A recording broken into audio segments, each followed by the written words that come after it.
Good evening. Welcome to Plateau TV, the Game of Thrones reaction episode. 2 weeks in a row, man. Two yeah, weeks we in a did. row. And I think it's just the excitement of the show, right? There's a lot to cover. I've seen news articles, and I feel like they said this when Lost ended too. So I don't know if I should believe it, but that this is the last show we will watch together. Again, a very dramatic statement. Like, I forget if that was in like the New York Times or Wall Street Journal or something, but basically just making the point that, because of Netflix, I mean, heck, even HBO Go, now makes it that we don't have to watch shows like Game of Thrones live in the moment. Is this the last one we're really going to do that with? Yeah, my wife and I made it a point to actually watch it the night of, so we didn't get any spoilers the next day, because people tend to enjoy, for some reason, spoiling things for other people. But yeah, and I know you had some things going on, so you had to wait a little while to watch it later on that night. So we kind of did the same thing. It's it's one of those things where, so I'm on the Pacific time zone here in the U.S. and one of the neat benefits of HBO Go, if that's how you're doing it, is you can technically I can watch it early.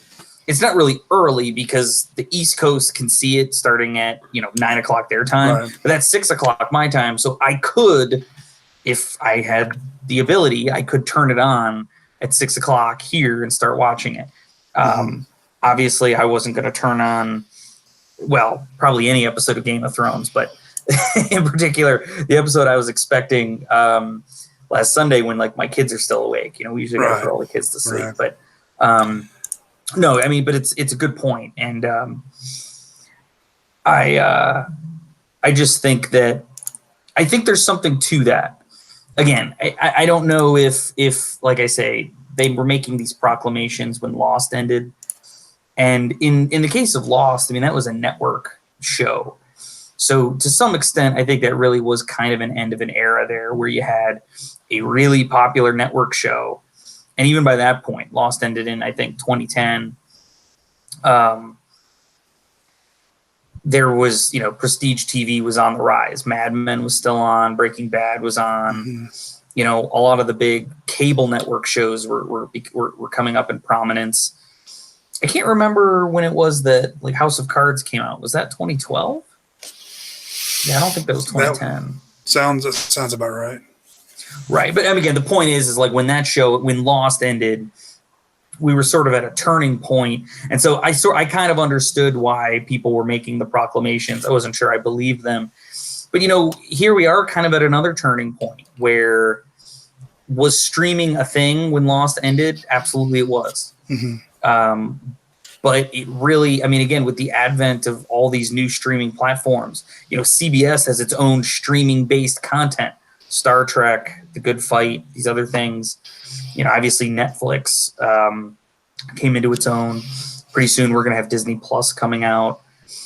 So it's a good debate to have as to whether or not shows will be enjoyed en masse like this anymore. I think if there's something that's as successful and popular, it will probably happen again. But the environment's changing. I'll be honest, I don't watch anything with the exception of maybe some sporting events live. Like I during primetime television, I'm like doing stuff with my kids and whatever. Yeah. So you don't have to worry about it anymore. So it's just like I'll watch that with no commercials later. Right. And I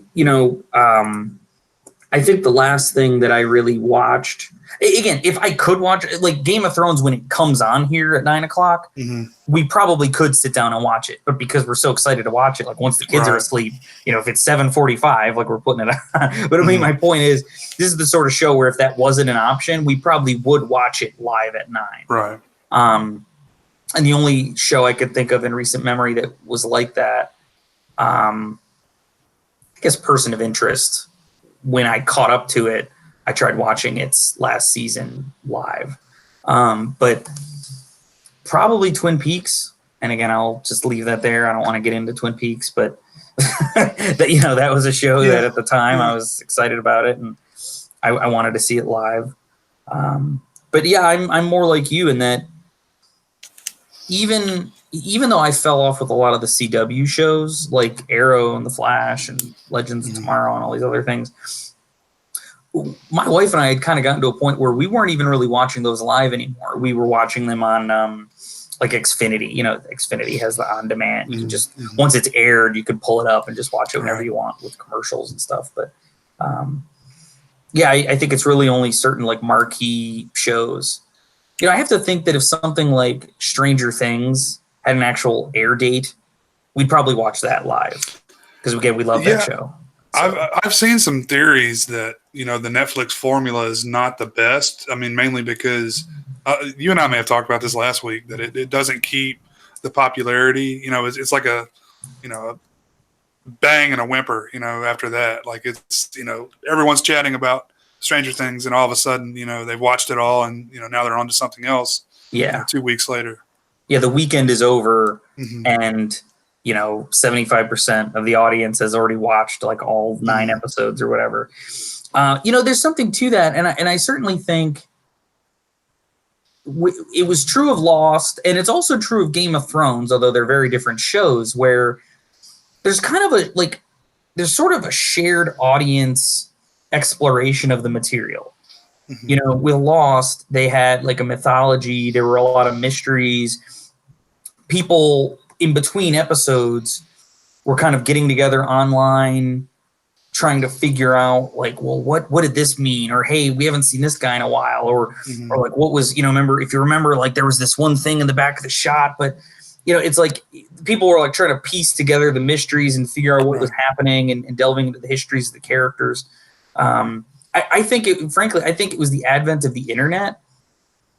That's why Lost became as popular as it did, because the internet was pointing things out that most people, and by most people, I'm saying sort of most normal people, weren't like pausing and, downloading video and breaking it apart. Because like in the case of Lost, and I know you haven't seen it, so this is not too spoilery, but I'll just say that there were a bunch of things about Lost that I don't think it's a spoiler to mention. So sort of the show took place in the present day of the show, and then each episode sort of dived into flashbacks about whoever was the focus for that particular episode. I think you know that much. Well, what you started to see is that in some characters' flashbacks, if you were watching very carefully, and some were more obvious than others, you started to see other characters or like things that came from other characters' stories pop up. So like, just again, and this is not terribly spoilery, it wouldn't ruin your enjoyment, but like there's a character on Lost who won the lottery. And in another character's backstory, like you see the lottery drawing on the TV, and then like the Lotto girl, I think, was like dating one of the characters in one of the but again, it's these little tiny things that I think most of the audience that probably just went like right over their head. But meanwhile, what you had online was just this community that was building up of people like, hey, in last week's episode, did you like, and then, putting freeze frames, posting them on like Facebook or whatever, like, hey, look, this girl is the same girl that was in this one, and starting to link all this stuff together. Game of Thrones, again, very different show, but there's still sort of an underlying mythology and mystery. And even like, and again, we'll dive into it here headlong in a second. Even just like the whole mystery around the White Walkers and the Night King, like what are they really trying to achieve? Like, what's the deal with them? People were, your point is that people are, between the episodes airing, diving into questions about like what they saw before or came even before that, and trying to make predictions and have conversations around what's going to come next, or what's going to happen, or who's going to be impacted. And you just don't have that with shows that come out all at once and are just available instantaneously, because just by the nature of it, Jay, you might I'm not, again, I don't know how this is going to happen, but like, this summer when Stranger Things comes out, maybe you and your wife are able to dive into it and you're going to finish it before I do. Right. So it's not even going to be episode by episode. Like, you're going to have completed the whole journey of the season. Right. And I might not have even started yet. You're not discussing it as it's going, making predictions, etc. Yeah. You're, what did you think? Did you like it? That's pretty much where you're at. Exactly. I mean, that's probably what, for this show, if we do a show on Stranger Things, that's probably going to, what it will have to be is it's like, okay, we're done with all 7 episodes or however many it is. What'd you think? And, maybe we'll go episode by episode, and that's fine. And you can do that. It's just, to your point, there is something that's lost in that. And I've been a pretty ardent supporter of the release all at once idea. Yeah. I like choice. I like being able to digest it as quickly as I want or as slowly as I want. Mm-hmm. But there is a phenomenon we lose with that model for sure. Did you watch the show Ozark? It's funny. So I watched season 1 and you kept telling me about season 2. I still haven't seen season 2. This is a good example of this. It's like it's on my list. I still haven't done it. But I mean, on that point, it always ends on a big cliffhanger. So, that's the whole reason why I like you can watch all the episodes at once if you want to. You don't have to wait a week or, 6 months or however long it's going to be till the next episode comes out. But yeah, even still, they're going to end with a big cliffhanger, so. Exactly still right. left there, so yeah. But check that show out. I think you'll like it, or the season 2. Yeah, I do have to dig into it because it was one of those things like it just kept getting pushed back and kept getting pushed back, and now that I'm removed from it, I'm kind of like, I don't know. I need to get mentally ready. First world problems to be sure, but this is. I'm just telling you that's kind of why I have too much stuff to watch. Well, it's the thing. It's like, so Ozark comes out and then I miss it for whatever reason, and then I just don't get back to it, and then something new comes out, and maybe that hooks me quicker, or I'm able to jump into it faster, and you just lose track of it, and that's just again, that's kind of the point of this show is like trying to hone for people what are good things to watch, as well as focus on. Especially great prestige programming like Game of Thrones. But you're, I think you're spot on. I think you're the one that told me to watch the first season, like when it first came out. So, Ozark, yeah. Yeah. Please, if there's anyone, whoever's watching, like, don't take my inability to watch season 2 as any sort of judgment on the series. I very much liked season 1. I thought it was great. Jason Bateman in a dramatic role, which that's like a thing. And I forget if I've talked with you about it, but it's definitely something I've brought up in other circumstances that I think comedic actors generally just knock it out of the park when it comes to drama. I feel like we've had this conversation before, but I think it's a lot easier for a comedic actor to, put in a regular performance or a, straight man performance versus, like Tom Cruise being funny, type Tom Cruise doing a comedy. Yeah. Although we could point to, was it Tropic Thunder? I thought Tom Cruise actually had a pretty good turn in that, but he was good in that. Yeah. But again, that was such an outlandish character. I don't know that Tom Cruise could just do like a romantic comedy. In fact, I'm not sure he ever has. Oh, wow. Which is weird. I mean, he's had a pretty prolific career, but not technically romantic comedy. He's done plenty of romance films, but in any case, that resonates. And so again, Ozark's a great show. Don't take my not having watched it as any sort of reflection on the show. Just kind of the nature of TV these days. So, having said that, why don't we dive in? Because there's a lot to unpack with Game of Thrones season 8, episode 3, which basically covered the Battle of Winterfell. And I forget. I think the episode's actual title is The Long Night. You can keep me honest on that. If it's so weird. Like when we we have HBO now, and when we went to watch it, it pulls it up immediately, and it just said 70. Game of Thrones 70. So did mine. So and there was actually a bit of a hiccup. Did you guys experience the hiccup at all on online? There was it happened briefly for us, and it couldn't have come at a worse time in the episode. But there was a little bit of a performance hiccup with HBO Go. There were some people ranting on Twitter about it. Whatever it was very brief, or at least it didn't impact us. From what I heard, there were some folks in like South America, Latin America that had some serious problems. Like they, I think, didn't get to watch the episode for a while. Just up here, there was just a brief hiccup. Viewer numbers? Yeah, I think so. I think just, sure. Millions of people logging onto their service and it just putting stress on the servers.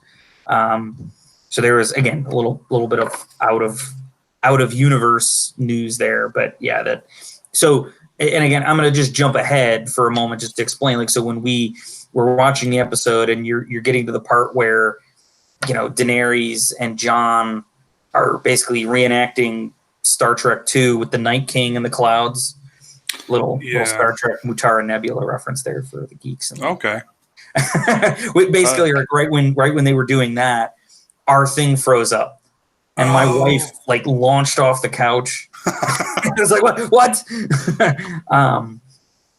I backed out, gave it a moment, and came back in, and it spooled for just a moment, and then we were able to finish it. But it was not great timing. It was pretty much white knuckles the whole way, wasn't it? Like, I mean, as soon as it starts. Yeah. And so I guess we can get into it. I guess if you want. I guess should we just start at the beginning or give our general feelings first? What would you like to do? Yeah, I mean, like how because I've seen a lot of. Why don't we start with just our general reaction? Because I've seen a lot of reactions out there, and I'm shocked by some of them, frankly. And you and I talked about this a little bit offline. So yeah, what was your sort of general reaction when it was all done? Well, I mean, obviously, I enjoyed it quite a bit. I do have some problems that I'll get into later, but sure. I think I was mostly surprised by the small number of main characters that actually died on screen. Yeah. That we know are dead, and also that the Night King is dead already. So I was like, surely they're going to play out that.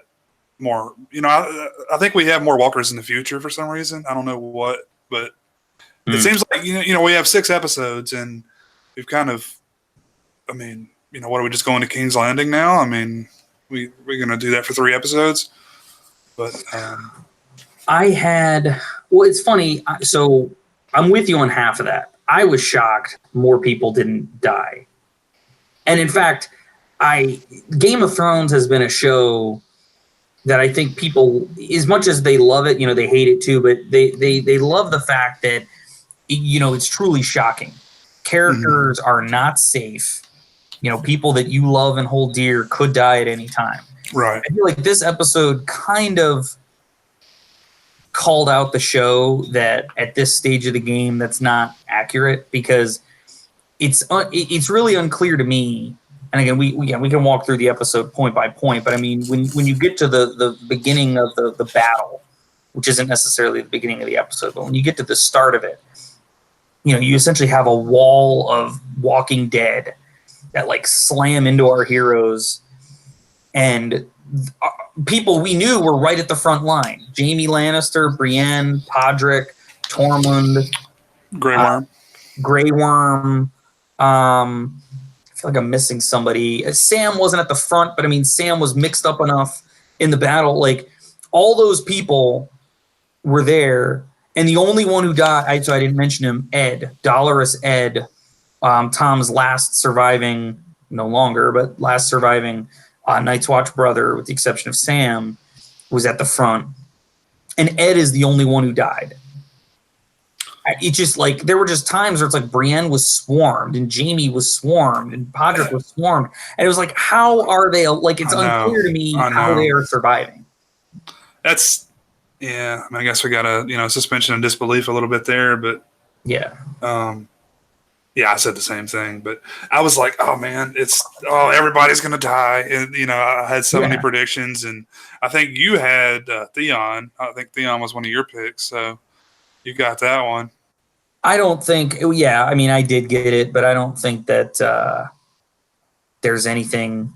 I don't know that I was outside the norm. I think a few people picked Theon out there in the world. But and the crypt. We had the thing with the crypt. So I talked to my wife about all the stuff that we talked about last week about the theories and all, and she was like, I didn't even think about that, and of course it came true.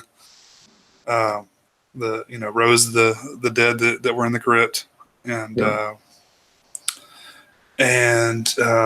Melisandre was at the beginning, which was kind of cool. I think we mentioned her last week that we didn't see her in the season yet. So yeah, and I kind of liked even how she just kind of walked up. Mm-hmm. I think in other shows I might be kind of annoyed by that. Like, where'd she come from? Like, she just shows up. For some reason in this show and in this particular episode, that just worked for me. I don't know why. I'm not sure I can articulate it beyond. It just seemed appropriate given the circumstances. Mm-hmm. Yeah, I mean, this was her big return, and even it's fair to say, like, the fact that Melisandre survived through the battle, I found. Yeah. And by the way, this is not me saying I want Jaime Lannister to die or I want Brienne to die. It's more just like there were times you could really see the plot armor come clinking into place around some of these characters. Right. I agree. And you have to think, like, let's talk, like, this is why I thought Brienne was in danger. Like, what really is Brienne's story now? I mean, yes, she's still sworn to Sansa and Arya. But, like, you were gonna kill her off.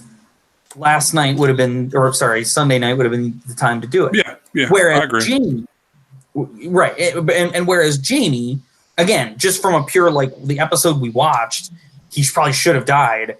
There are at least plot reasons why him surviving is good. You have to think him coming face to face with Cersei again is just a juicy story. Like, what's going to happen? Mm-hmm. Because there's some people out there predicting, and I think I'm one of them, who think Jaime's probably going to kill Cersei, or he's going to do something to her in some way. Because there's a lot of people who think it's going to be Tyrion, and I just think Tyrion is too on the nose. Like, I think the tragedy for Jaime is that, like, ultimately he has to kill Cersei or do something like that with her. Yeah. And then Podrick. Like, why is Podrick alive? I like Podrick. Right, Great character. Right. He's awesome. I mean, didn't you expect when the shit was hitting the fan, all those characters to die in the episode? The way the episode was filmed, like, absolutely. Like, maybe it's better now that we've kind of given our initial reactions. I think let's sort of start going beat by beat because you're right. So much to get into. Yeah. So, the episode opens and, I think coming into the episode, the audience was already very tense. I was. I even wrote, there was a joke when my babysitter came over the other night when I went to see Avengers Endgame. As a joke, I'd written on the calendar in our house for Sunday, I just wrote, everybody dies. And so when we came home after the movie, my babysitter was like, yeah, it was on your calendar. It was kind of weird. And I was like, oh, I'm being stupid. Maybe I should have elaborated a little bit. Like, I thought I was being funny. But, so coming into the episode, people were tense. And then the episode starts, and they just found a way to ramp up the tension. I mean, you're basically just like everybody's waiting. It's almost like a horror movie, the way it's like it's very dark. All the characters are just waiting. The sound was even played very low. And I was impressed that after all the buildup, they were able to build it up even more and still build. And so, yeah, they definitely took their time getting there, didn't they? It was, holding your breath for 10 minutes. It was quite a while. I think it was about 10 minutes, which I think is shocking. I mean, again, because the way the episode from last week ended, the alarms were being sounded. You almost got I almost wondered if we were going to join the episode, like, in the middle of things, like the attack just started or something like that. But so once the tension builds and, they kind of get their clue that, like, the dead are out there and Melisandre shows up. And again, in a really cool moment, like lights all their swords, or their, what are they called, araks? Some I'm not sure what they're called. Yeah. Geeky Game of Thrones people, keep me honest here. I can't remember exactly what they're called, but those special kind of hooked swords that the Dothraki have. And again, we know how badass the Dothraki are, so it's like they're the charge. They got now flaming swords, and we've seen the dead before, but we've never seen the dead like this, because they go charging forward. And again, the episode framed it, I thought, in a really interesting visual way, which it started doing, I think, back in season 6, back when the budget of the show got to be such that they could do this sort of stuff. They started showing like aerial views of like all the soldiers moving, which I quite liked. And this episode did that, where you sort of see the flaming arrow of the Dothraki, launch into the darkness. Mm-hmm. And after only a few moments, really, it gets snuffed out. It's sad, man. It was sad. And my reaction was like terror, like, holy crap. And now I just, again, as we go through this, I sort of want to address some commentary that I saw after the episode. I've seen some people out there criticizing this, basically just saying, wow, like, the Dothraki, that's basically the end of the Dothraki, and we don't even see it. It's like, essentially, it's off screen. While I can certainly respect that,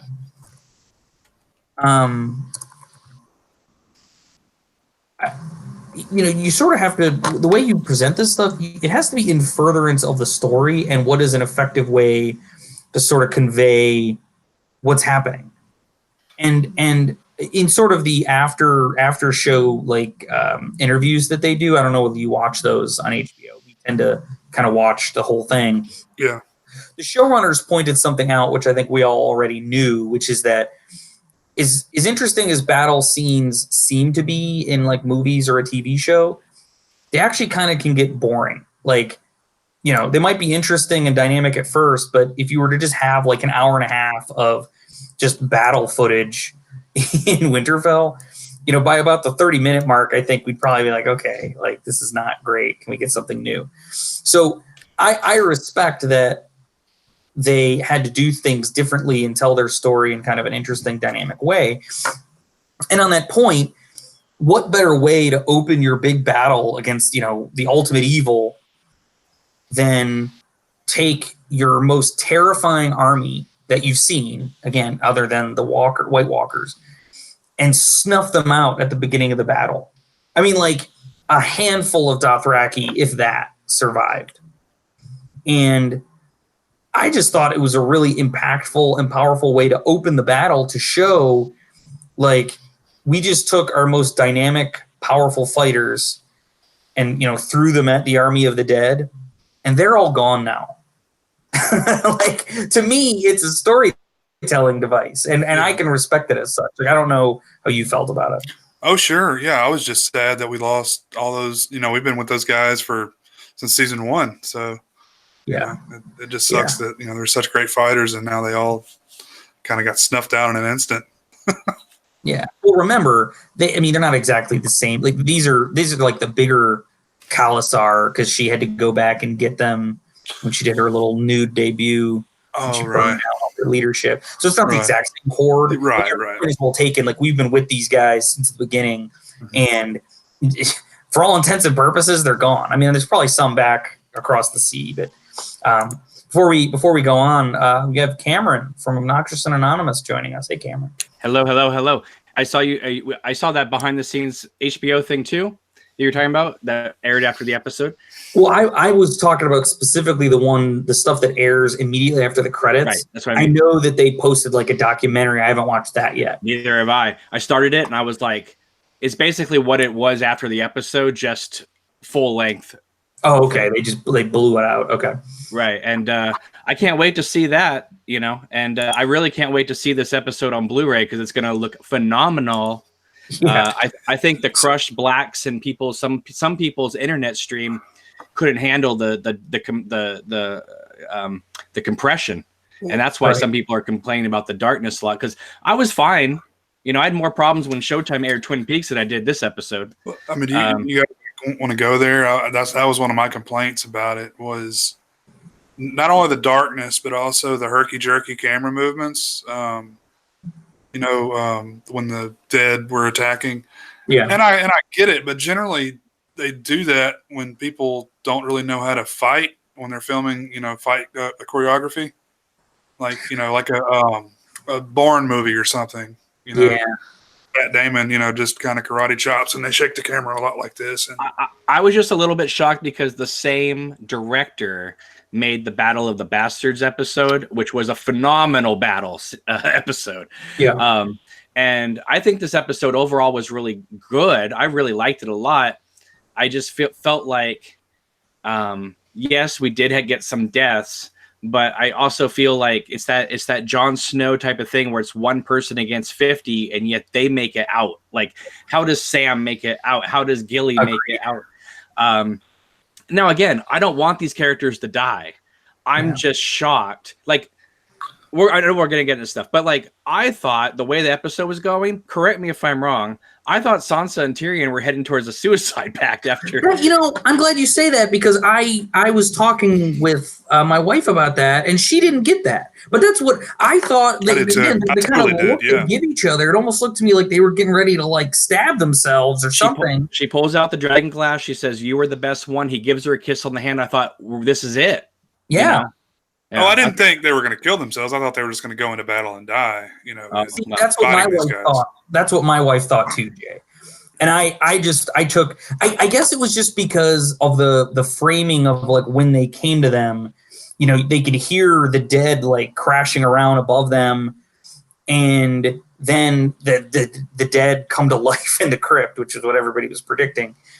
And it just seemed like this really sort of dire moment where I was legitimately wondering if like Sansa was going to kill herself and Tyrion was going to like be about to do it, and then like something would happen, or like it seemed like that was plausible in the moment to me. But honestly, that would fit her character more, I think, if she did do that, because I mean, I love the part where they did the callback, stick him with the pointy end. Yeah. And Sansa comes to the realization that like she's essentially worthless. Yeah. Because she can't fight and everyone else can. So. Just regarding the black stuff, I don't know if it was because what we did it was funny because my wife kind of made a comment early like, hey, I'm having trouble, and so we turned off all the lamps, so basically the only light in the room was the TV.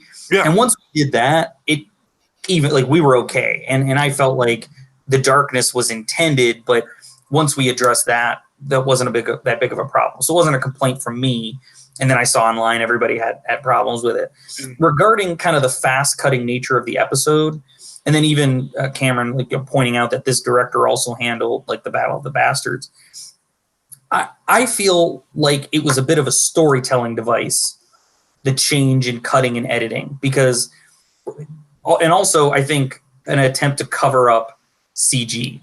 If you think about it, the Army of the Dead is largely CG. I mean, again, there are practical people wearing costumes, but there's a lot of, stuff they're kind of cleaning up in post.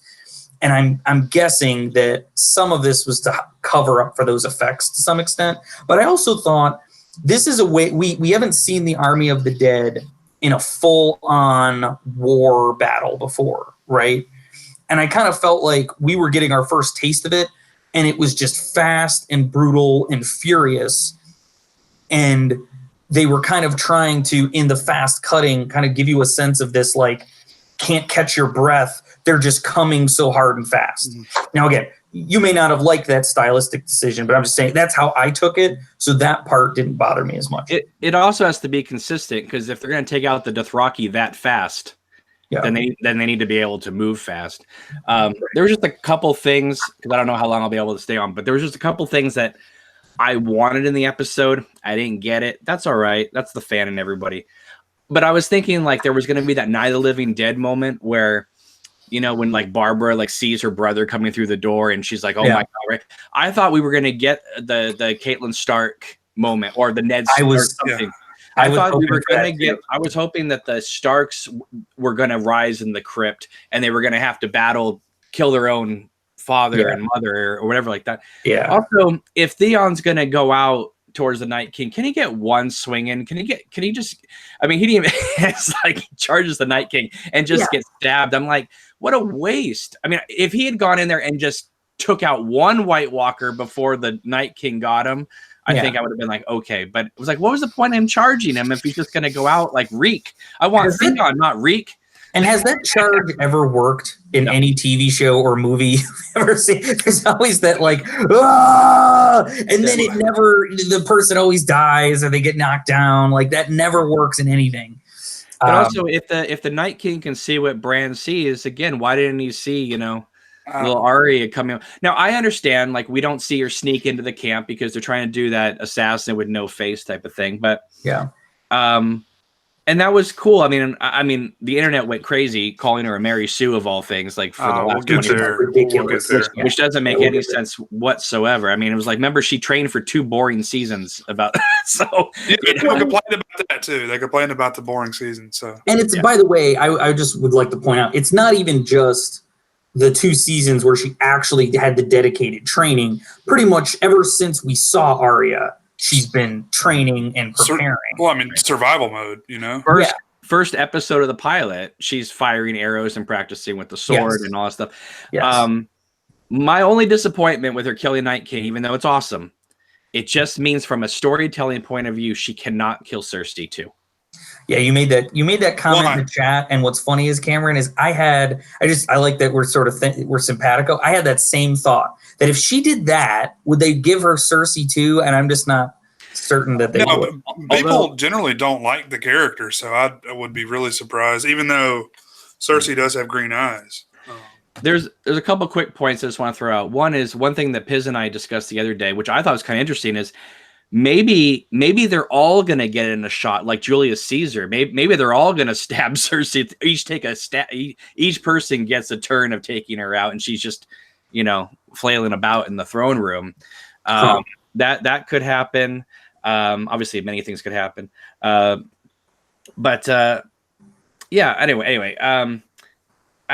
But I really wanted Arya to kill Cersei wearing Jaime's face. I thought Jaime was gonna die in this battle, but not be finished off, and Arya would have to like symbolically, kill him off so that he, but then she could claim his face, and then that would just be the ultimate. But I know people on the internet probably disagree with me, but after this big battle and I understand the White Walkers are sort of, they're kind of the MacGuffin of the whole thing. But after you fight death for an hour and a half, is going against Cersei anticlimactic now?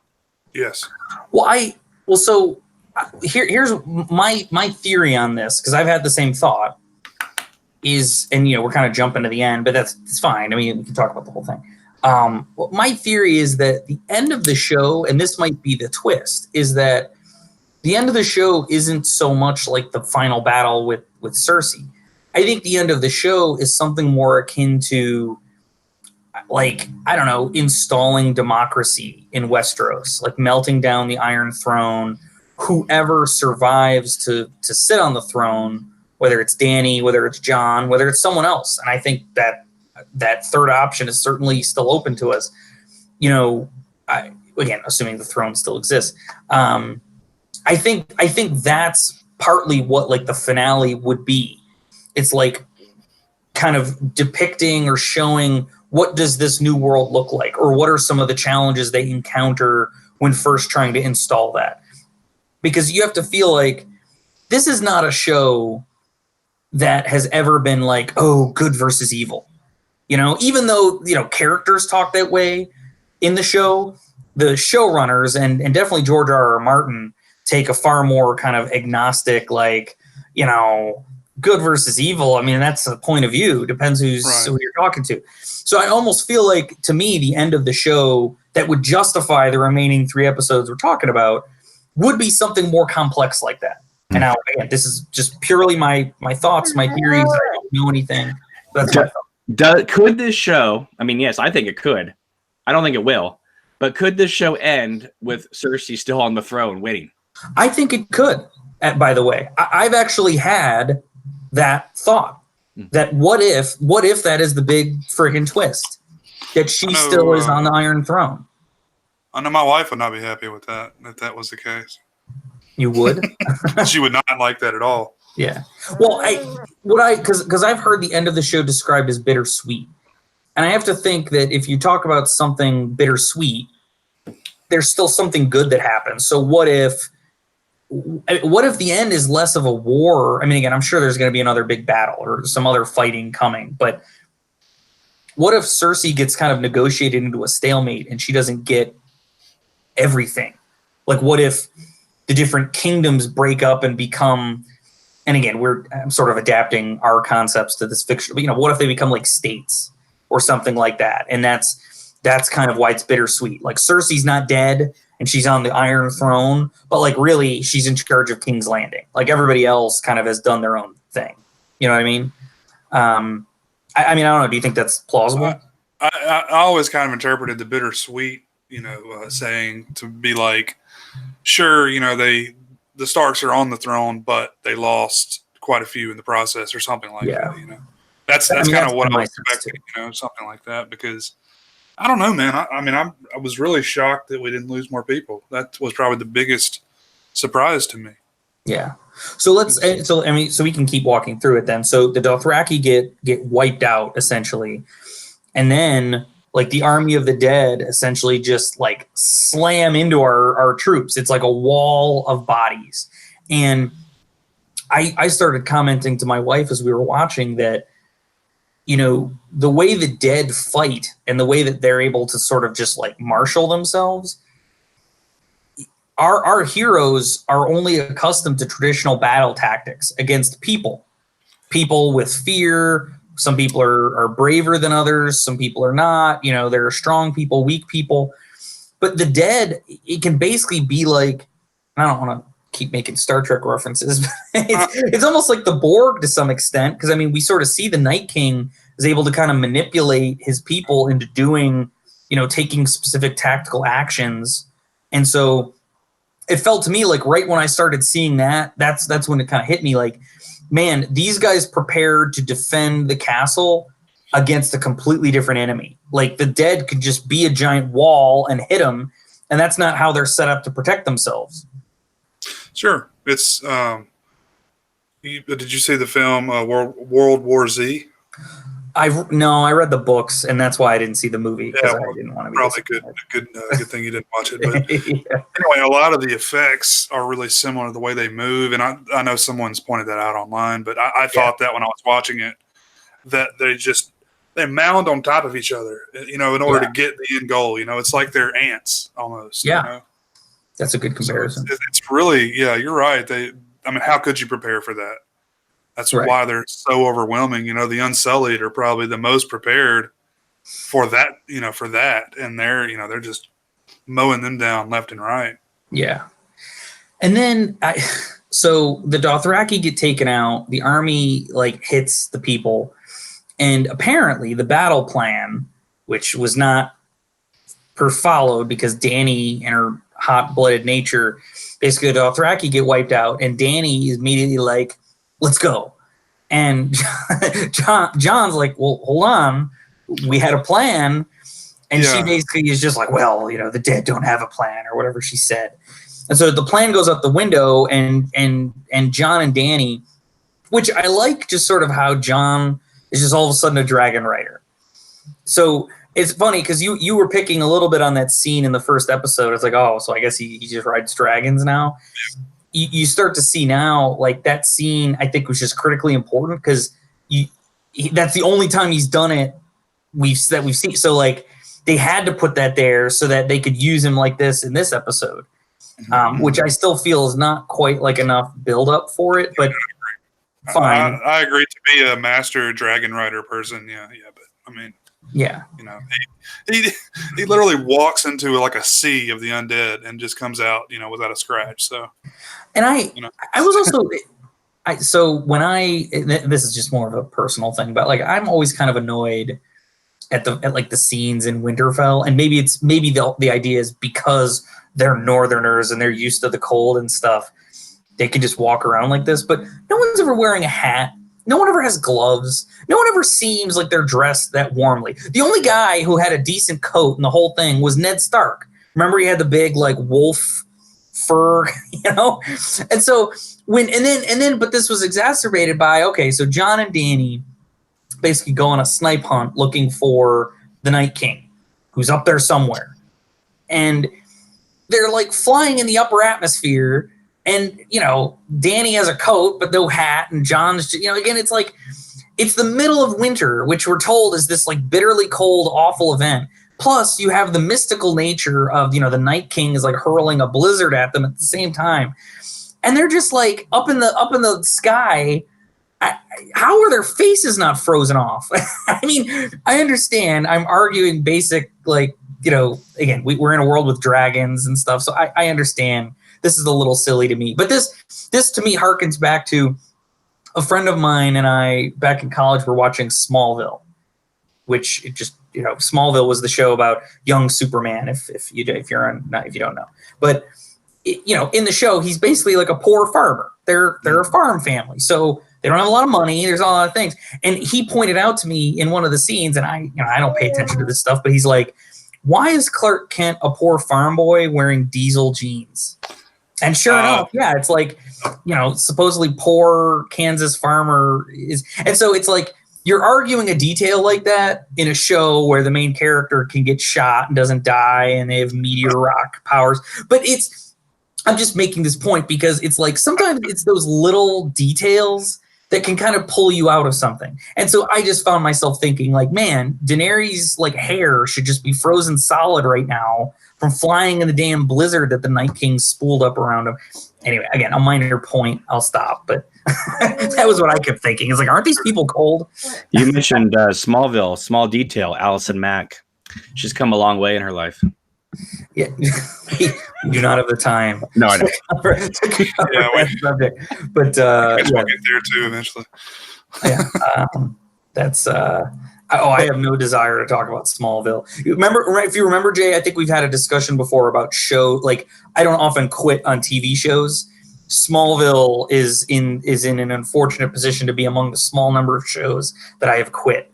I was there. I didn't quit. I watched the whole thing. It's too long though. No show should go over 6 seasons, pretty much. Well, first of all, so Cheers went 11 seasons, and I could have taken a 12th. Like Cheers was great. Well, but you're right in that most shows can't sustain it. No, it's and they are bringing Frasier back. Believe it or not, they're doing another Frasier. Well, I keep hearing they're gonna again. Even Kelsey Grammer was asked recently. I forget where he was interviewed. I think he was interviewed on some like British talk show. I don't know what he was doing over there. Yeah, but they asked him about it, and it sounds like they're working on it. But I don't think they've got anything. TMZ has a picture of him going across the street carrying the script. Ugh, oh, really? Yeah. Oh, that's cool. Yeah. So these networks just like, okay, who's still alive on these shows that we had 20 years ago? But Cheers could work. I don't want to get off Game of Thrones, but Cheers could work because it's a business. There could be always rotating people working. Well, this wouldn't be Cheers. This is strictly a continuation of Frasier. The Cheers people could come into it for sure. But Cheers should come back. I would rather see Cheers come back than Frasier. Yeah. I don't know about that. You guys want to see like a white-haired Ted Danson behind Woody Harrelson behind the bar.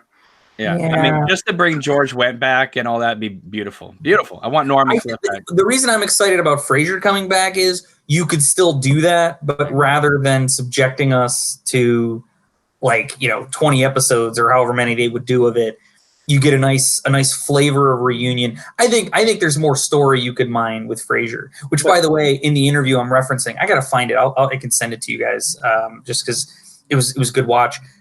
Frasier kind of called out what's the other show NBC brought back? Will and Grace. Will and Grace. I don't know why the heck I couldn't think of the name. Thank you, Jay. Because Will and Grace, if you remember, Will and Grace just kind of came back and sort of completely wiped out their ending, and we're just like, hey, we're all in the same apartment again, and we're doing the same stuff. We're just 20 years older. Kelsey Grammer made a comment in the interview. And again, I don't think he intended it this way, but to me, it came off as kind of a burn. He's like, we wouldn't do that. He's like, if we came back to Frasier and this is what's been taking a while, is they kind of have to get the right story. They have to address the fact that Frasier's dad died. They have to get, they need to, like, where is Frasier in his life now? And I respect that. That's a great point you're making, because in this great Damon Lindelof interview with Kevin Pollak, he talks about how George R. R. Martin told him and Carlton Cuse that the ending of Lost was like receiving a turd on your doorstep. and Damon Lindelof took away from that saying, well, that's good. If the ending of Lost made George R. R. Martin so mad, then we know that Martin is going to put his ending in a completely different area. And then he goes, if our terrible ending inspires him to make a great ending, then fantastic. Well, I first and foremost need to say, out of personal pride, that I 100% disagree with George R. R. Martin, and I would not describe Lost ending that way at all. I know you're not saying that either, Cameron, but I just would like to say, like, for any would-be Lost watchers out there, and again, Jay, we gotta start that up.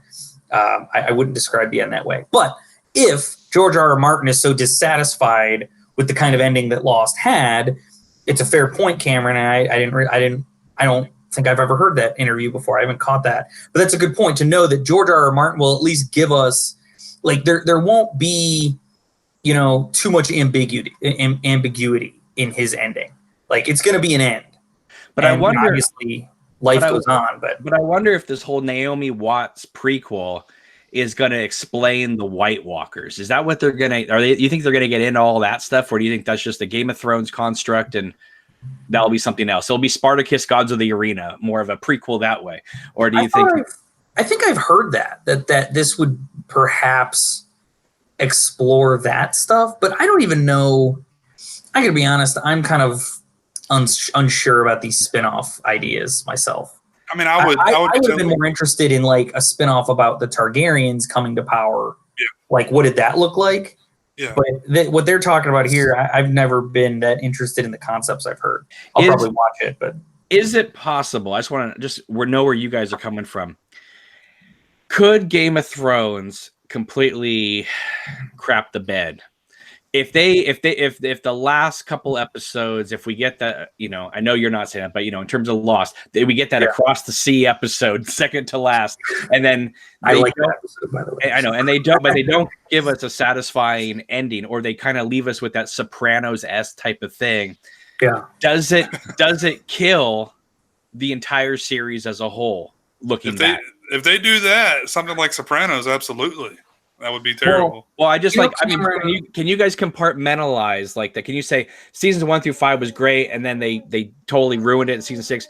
Or are you like me, where it's like you don't stick the landing, I think, negatively over the entire series now? Sure. I think, I guess I'm just, first of all, if the end was so bad that, like, it left that bad taste in my mouth, I think what you're saying is possible. Maybe because Game of Thrones is building this whole time. It's not like other seasons of TV kind of can exist. Dexter can exist unto its own. Yeah. Right? But like if you're Game of Thrones and you're constantly building to an epic finale and you don't deliver whatever that is, which I think they will. I'm not worried about it. But if they completely crap the bed, what do Game of Thrones fans do? I just don't think. To me, the show is so complex that you could have a finale that's maybe kind of disappointing. I just don't envision a crap the bed scenario, I guess is my point. I could see an end that maybe I don't like every element, or I'm sort of unsatisfied with where they see a character ending or dying. But I could still, like, I've been along for the journey, and I've respected the storytelling choices along the way, that I just don't think they're going to land so far afield from what's led up to it that, like, it would ruin the show for me. I just don't see how they could crap the bed, I guess is my point. I just throwing it out there. But now that Arya has completed her destiny, she can die. Right. And Arya is on, like, I actually think now that we've gotten through that battle and the Sansa suicide predictions are over, I could actually see Arya not making it, all the way. I could see Sansa being the one who survives, but Arya doesn't. Well, first of all, I just wanted to say that I have enough faith in this crew to not. I mean, it may be something you're not, fully, satisfied with, but I don't see it totally just, crapping the bed, as you said. But I think a better analogy for Cameron would be if Game of Thrones ends and then say 25 years later we bring Game of Thrones back and then we learn that Ned Stark, what you thought you knew about Ned Stark's death was completely wrong, and really he was a golden orb who's the savior of the universe and multiple dimensions. And then we'll take the character of Arya and have her walk into walls for like 7 episodes. That would be disappointing. I think that, Cameron, probably fits the kind of thing you're thinking about. But I just hypothesize. All right. Well, let me throw this out to you. Does Cersei wrap up? Does Cersei wrap up episode 6, or do they finish her off in episode 5 and episode 6 is just epilogue? Like you said, the democratization of the. Are we moving on in the last episode, or Cersei dying is the climax, the ending of the series? Way to avoid my Twin Peaks criticism, but. That's kind of what I was articulating with which, by the way, I hadn't even really thought about it until you kind of prompted me earlier, and I started thinking about it. I think that's likely, or not likely. I mean, I think that's certainly possible that people are assuming this builds up to the battle with Cersei, and we kind of come up with a winner, and maybe you get like 10 minutes of epilogue. Yeah. I actually think it's more likely that that is what the finale of Game of Thrones is. That's what I would expect after Cersei. That's what I would expect, because we only have 6 episodes to get through a lot of story. So yeah, if they're going to do a whole lot of epilogue, they can add a 7th episode to that. So, but if George R. R. Martin is inspired by high fantasy, what's to stop them from killing Cersei or something of that nature in the next episode? And the last 2 is the walk back to the Shire. You know what I mean? Like, I mean, they could take it. I mean, they could, the whole ending of Return of the King is them, back in the Hobbit land, going, what happened to our lives? Where, this has all been, and I think we could go there too, where people are just sitting around like, oh my Lord, look what we just went through over the last decade. Yeah, I tend to think, just based on there are 3 episodes left, I certainly think it's plausible that the next episode could be pure table setting. It's like, hey, we're cleaning up Winterfell, we're taking stock of our dead, we're planning for the future, maybe we're even celebrating, hey, we beat the White Walkers, and then we're turning our attention to, okay, now what are we going to do about Cersei? Jon and Dany have to have an uncomfortable conversation. Meanwhile, maybe also showing Cersei and Euron consolidating their forces, making preparation, and then that 5th episode is like the next battle, or is the next confrontation, maybe culminating like in something, and then the actual finale is the ending. What comes next, or what might the world look like in this new scenario. I just don't see us waiting around for 2. Like, part of why I think this, I just don't see us waiting around for 2 episodes for the Cersei thing. Well, the next episode is 90 minutes, so it is going to be almost 2 episodes of just for sure. Yeah, no, for sure. I think even though it is like movie length, I just don't think they're going to cram recovery from the Battle of Winterfell and like all the table setting they'll need to do. I could be wrong. I mean, again, the pace of the storytelling in this season and last season has quickened dramatically. I mean, we've all seen that since they left the book material behind.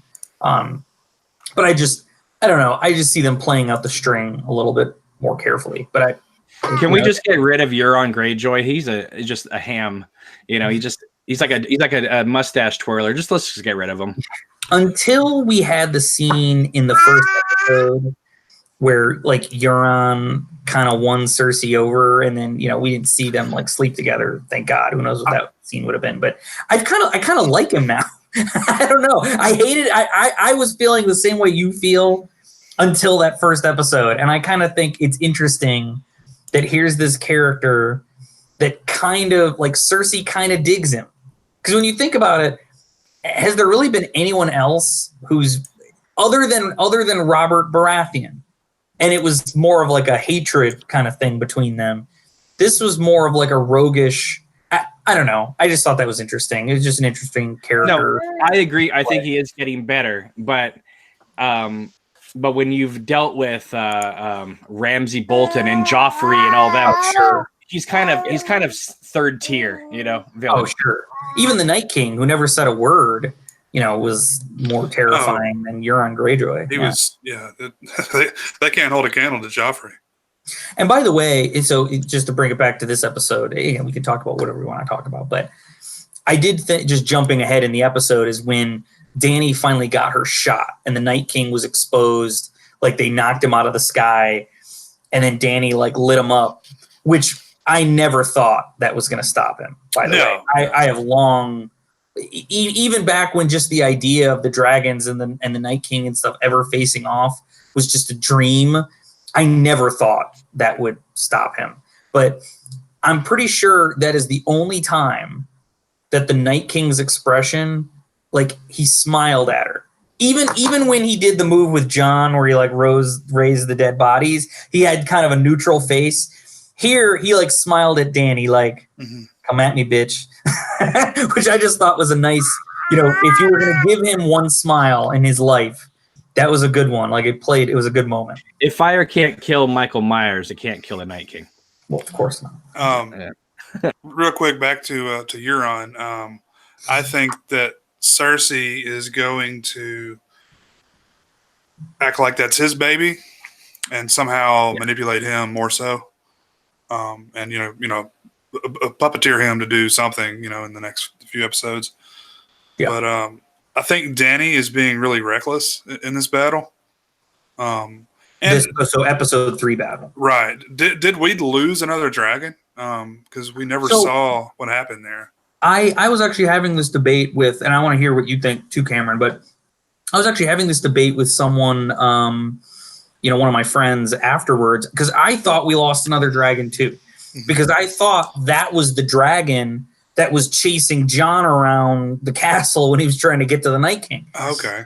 But apparently, well, at least, again, from what that person was telling me and what I've been able to find, no, that was still Visceron or Visceron. I'm butchering the name, but it was just because, and that's why he wasn't flying.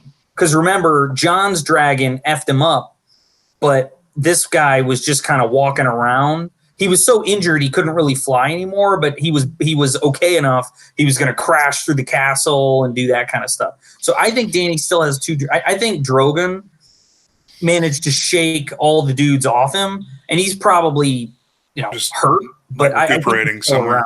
Yeah. That's the one that landed and cuddled up next to her when she was holding. That wasn't Jon's dragon. That was. I think so. Yeah.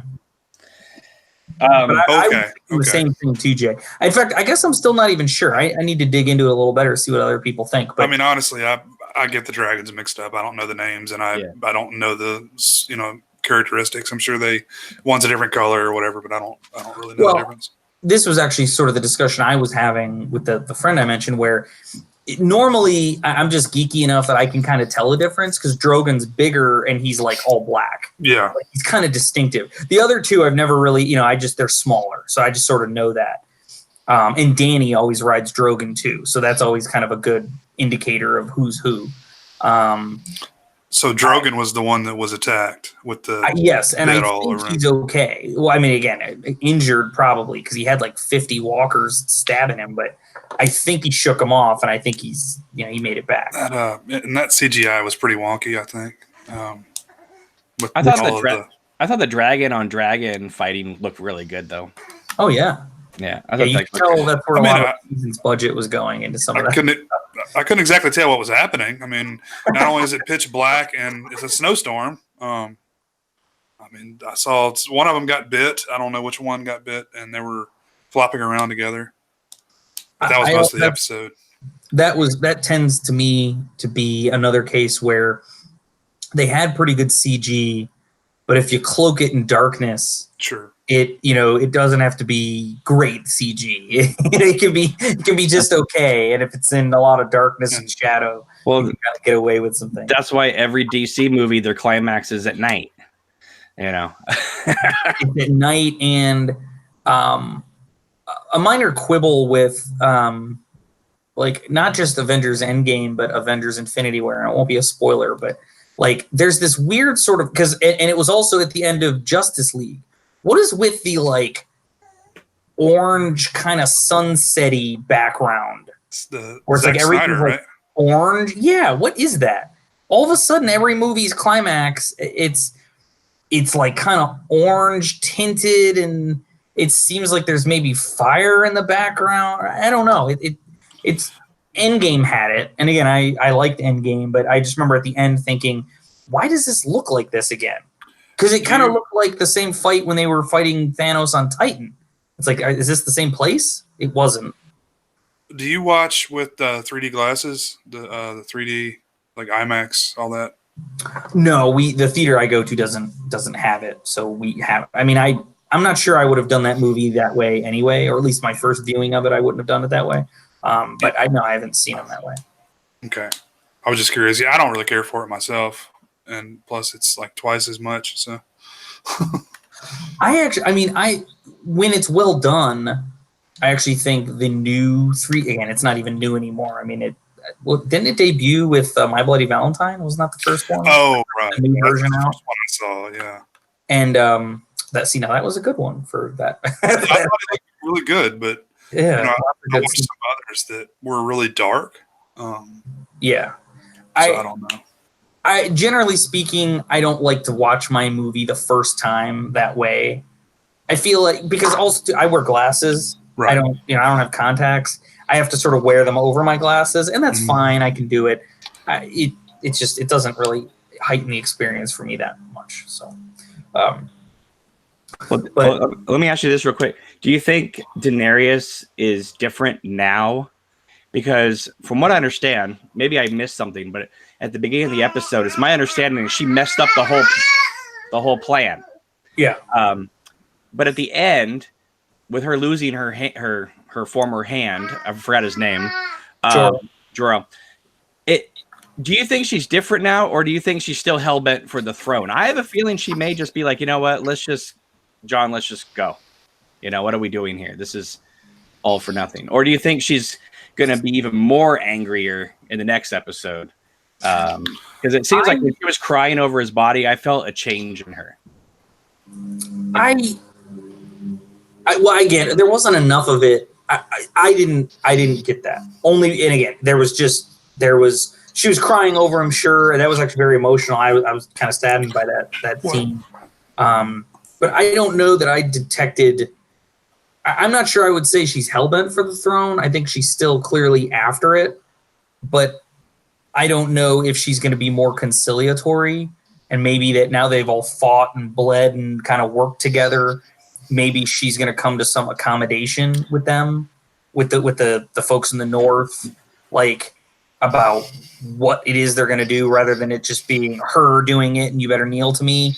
Maybe she's going to have a more inclusive perspective. I don't know. In the brief preview of the next episode, I'm pretty sure, didn't they like have her like with like a goblet, like toasting, saying something like "On to the last war" or something, like basically. So just based on that, again, which is but a snippet from an episode we haven't seen, certainly seems to me like she hasn't lost her desire for the throne. And from that preview, that's the only way we know that Ghost made it out of this this battle. Yes. Oh, yes. Thank God. Yeah, they went to the trouble of showing us Ghost, and he went with the Dothraki. That's why I was worried. But I kept thinking, like, if they were going to kill Ghost, you got to at least show it. Yeah, I assumed he wasn't dead. I don't ever watch the up and coming stuff just because I want to be completely surprised.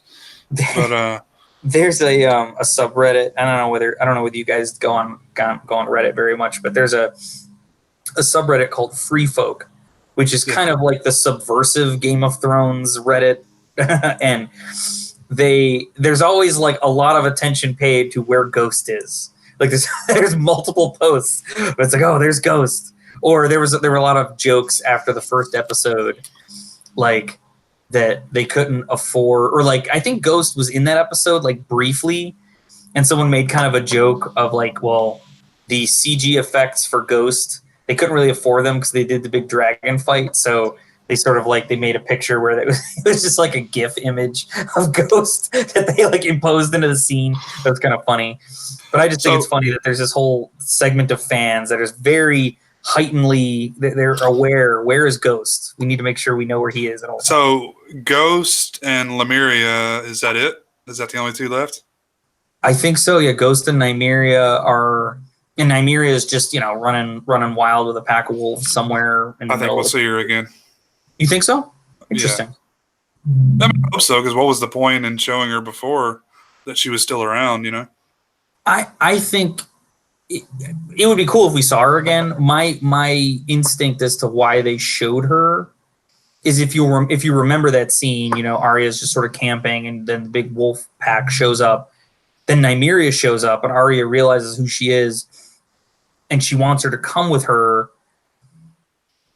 And like Nymeria just kind of turns around and leaves, and then she says, "That's not me," or "That's not me anymore," or something like that. That was kind of Arya hearkening back when Ned was telling Arya how it's like, "Oh, you're gonna find a prince and you're gonna marry," and she goes, "But that's not me." I think that scene was showing both Nymeria and Arya aren't who they used to be. Okay. I interpreted it as kind of it served a storytelling purpose of bringing it full circle. Nymeria is out there. She survived. She's okay. I'm just not sure that, again, if she showed up again, I think that would be cool. Maybe, Arya's running. She's got some cool wolf pack attack force or something. But I have a sense that was the last we'll see of Nymeria, because I think that's sort of you should write this show, because that sounds pretty cool. Yeah, I don't know. That'd be kind of neat. We've got dragons. Why not a wolf pack? Well, I mean, like wolf is like the symbol, right? I mean, we've had the whole time. I don't know. I remember last week you guys were talking about you didn't even think the Night King was going to be at this battle, that he was just like flying out to King's Landing. Are you disappointed that didn't happen? Or are you glad the White Walkers situation is pretty much taken care of? Well, I'm sorry, Jay, you go ahead. I can. No, I don't know, man. I'm kind of just astonished that they're gone already. Yeah. I think if I've heard some of that reaction in the community, Jay, that some people are like, wow, well, what was the point? Yeah. And that's not I actually was happy for the twist. There came a point in that battle, though, where it kind of became apparent to me that unless they were really and truly going to kill off like everybody there, that the White Walkers were probably going to be defeated. Like I think it was at the point where like Jon was chasing the Night King, and it was true. I mean, if you think about that scene, it was insane. The dragon is ripping apart Winterfell. Every character we know and love that was there is like backed against a wall, like the horde against them. It seemed to me, unless the final shot of the episode is going to be watching all of them get their faces devoured, and maybe Arya like walking away from maybe Arya survived. She escaped, and she's like walking away, fleeing, to fight another day. That we were gonna, that the battle with those guys was gonna be over. So because it took that shape, I was wrong, so I guess I'm disappointed that I was wrong. But I sort of had that theory because it just, I was trying to figure out how the story would play out over the final 4 episodes, right? And so it just seemed to me like maybe the way to play it is the reason our heroes survived the Battle of Winterfell is because they were prepared, and the Night King went like ahead to try and like attack from behind and like kill other people. But I was satisfied with the Night King being defeated in this episode with the way they did it. I thought they made it like the Army of the Dead. If they didn't win there, I just don't see how the show, like I don't see how anybody would have stopped him. That was once the battle was joined and we saw truly what the Army of the Dead could do as a fighting force, unless I just didn't see how anyone got out of there. So I'm sorry, I'm repeating myself, but I'm not disappointed that I was wrong. I was surprised, and I rather liked it. I liked it too. My only disappointment, and of course, I mean, they have to do this kind of stuff now, is the Phantom Menace, Age of Ultron type of thing. Whereas if you kill the main one, they all go. That it's just I don't know. To me, I feel like if she had killed the Night King, but all hell was still breaking loose in Winterfell, like I don't know, that to me would have been amazing. Just but that would have been an interesting shock because in fact that would have been a heck of a twist, right? Like we think we kill this guy and it's going to stop everybody, but then it doesn't. Like that'd be kind of interesting because he didn't have generals. He had generals underneath him. Yeah, but he made all the generals. That was at least in Game of Thrones case, they have been laying this seed for a while that killing the White Walker would kill all the like the whites or the people that they had made.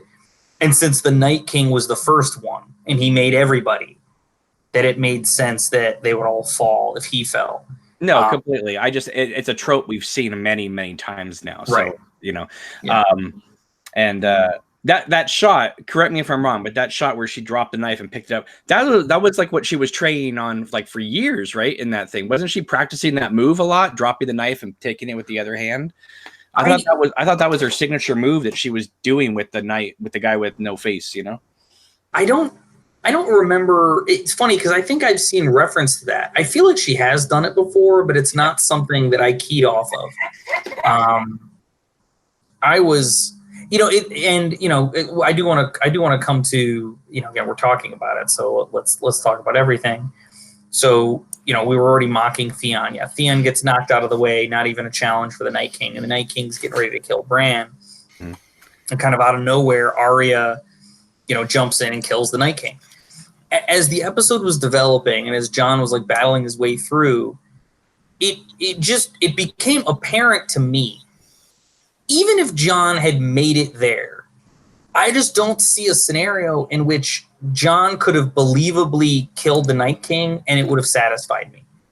Like, Jon is a great fighter for sure, but he's like a straightforward dude. It's like, he's not sneaky. He's not really good at juking and jiving. I guess when a dragon's chasing him, he's a little nimble. But, like, generally speaking, it's like Jon goes straight ahead and he fights, and that's what he does. So, as I was watching it, I just kind of kept thinking, like, I just don't see how he can do it. And then the revelation that it is Arya and she did it, I was very satisfied with it because I'm just not sure if any other character in those circumstances could have done it. You know what I mean? Nobody else could have. But I'm trying to figure out, is Bran, what's his story now? I mean, are we done with him? Is he still the three-eyed raven? Because he just sits there and does nothing. Like I kept waiting for him to do something, and he did nothing. Yeah. I don't know, Jay. What's your feeling on Bran? Because I think you still think he's a villain, but I just don't know what he would do at this point that would be villainous. I'm not happy with his character at all. Because, I mean, now, according to what some of the stuff you guys have said, he can see the future as well. I still don't believe that's true. But, I mean, how else would he have known? Like, he gave, Arya the whatever that Valerian steel knife or dagger that, she used to kill the Night King last season. Everyone's saying that, he knew what was going to happen, so he gave her that. Because, I mean, what other reason would he have had to give that to her? But I took it at face value in that what's he going to do with it? And now you could make the case that maybe my sense of Bran is more that he can see the past and then he can see the present via so he can see any part of the past, and then in the present he can see it as long as he can warg into an animal that can show him. But as far as the future, I just don't think he can do that. I think he can make judgments about things that will happen. Like maybe he has some sense based on the past or something. I just don't think he can see the future. And maybe I'm going to be proven wrong, but I don't know. I think from a storytelling perspective, when you start introducing characters like that, it's troublesome, and I just don't see them doing that. I guess I'm asking, do you think his character is done at this point, or is there still room for him to have a place in this story? Let me tell you what they need to do. They need to get him, wheel him out of the wall, outside of Winterfell, and just park him there and shut the doors. Because, if he is the three-eyed Raven, Bran is gone. Let's just get this guy out of here. He hasn't helped us at all. I don't know. Really irritating to me. I don't like that. Whatever's going on with him, I don't like it, and it's very weird. I think he still does have a part to play in the story, Cameron, because so much was made about him uncovering the secret about Jon's heritage that I think he has some kind of a role to play there. I don't know to what extent. And I honestly think that the end for Bran is probably like someone wheels him like into an underground tree and he just climbs up and like gets hooked into the tree like the other dude was. Like I feel like Bran's end is essentially like he formally takes his place as the three-eyed Raven, and like that's the last we'll see of him is like he goes into the tree and becomes part of the he took away the punchline to the end of the series would be Jaime delivering the kill shot to Cersei saying the things we do for love. Like that. Yeah. Bringing it full circle. But they already did a call back to that line. So yeah. It was pointless. Like the whole, like he sat out there for like a whole episode waiting for Jaime to come home with his, he's got his shawl on, and I don't know, man. I don't get it. I don't feel like whatever he's got going on is finished though. Yeah. Because he'll definitely come into play with whatever happens at the ending, I would think. Yeah. Sorry guys, I got to go, but thank you so much for inviting me on. I really appreciate it. Yeah, no problem. It was a pleasure. All right, bye. I know you have very strong feelings about Bran. It's just irritating, man. Well, the thing that I think bothers me about it is more from like a meta perspective in that I thought, Isaac Hampstead, right? Is that his name? Or whatever. The kid who plays him is a good actor. And I thought like he had a really good story arc. And my frustration is that since becoming the three-eyed Raven, I don't know, like they just sort of like robbed him of his like ability to act. Yeah. They basically told him it's like, well, just kind of lay droopily in the chair and say things as monotone and lifelessly as you can. And I don't know, like he's just a better actor than that. Like even like he was the one who pursued like the whole mission to go beyond the wall. Like this was something he went after. And you could make now the argument that could be made is that like nothing's free. So Bran very much kind of like Luke Skywalker to some extent, pursued what he thought was this destiny, this life of adventure. And in fact, it's, there's a price to pay for it. And it's not exciting. It's not adventure. It's a very serious responsibility. And it robbed him of his humanity. Mm-hmm. It's just that like you kind of like you keep saying, Jay, it's like, it's just sort of not apparent to me what that means to the story now. And it, robs the actor of something really to play off of other than, apathy. Yeah. I just don't like when you have a character like that, it's all up in the air. You don't know what he's capable of, what he's not, what he can do. And, it's just, they're constantly going to be throwing stuff like, oh, well, now he can, go into people's dreams and now he can, see the future. And it's going to be never ending at this point. Yeah. The stuff that he can do. And I just don't like that. It seems cheap to me. I mean, to me, Bran's one of those things where his character potentially, like kind of like we were talking with Cameron about like the end and what might be disappointing, what might be like crapping the bed. Bran's character, depending what they do, and they still have time, his character could end up being disappointing to me because his plot line in particular, it kind of kept building, and you kind of kept expecting something great. And to your point, here we are in the final battle against the dead. And he basically just sits there. Oh, well, yeah. Right? He doesn't do anything but sit there.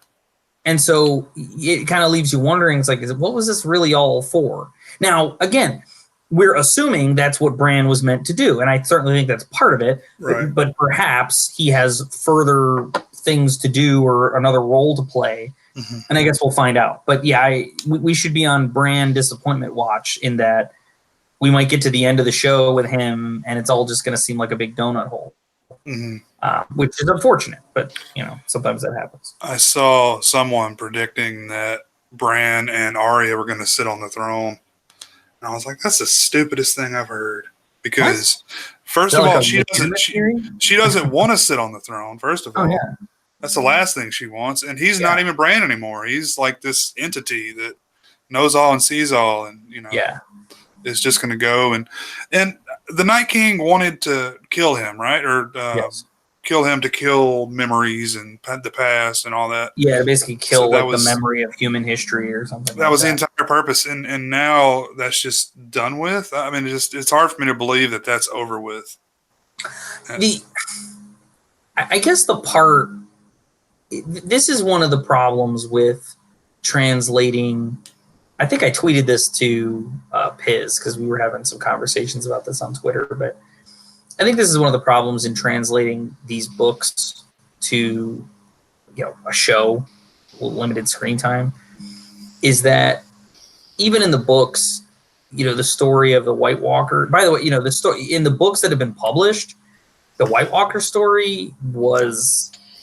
Again, it was always there and it was developing, but there were things we knew about the White Walkers in like the show's timeline that we did not know at that point, like in the books, if that makes sense, what I'm saying there. But what I mean to say is that like there's this big, deep mythology that's been hinted at in the books about them. And you get little bits and pieces here and there, and I just kind of kept expecting if he ever finishes the rest of the damn books, that we'd get that. But my point here is that I think in the show's context, because the White Walkers were essentially voiceless, they never said anything. They were like a force of nature. And in the show's universe, it's kind of hard to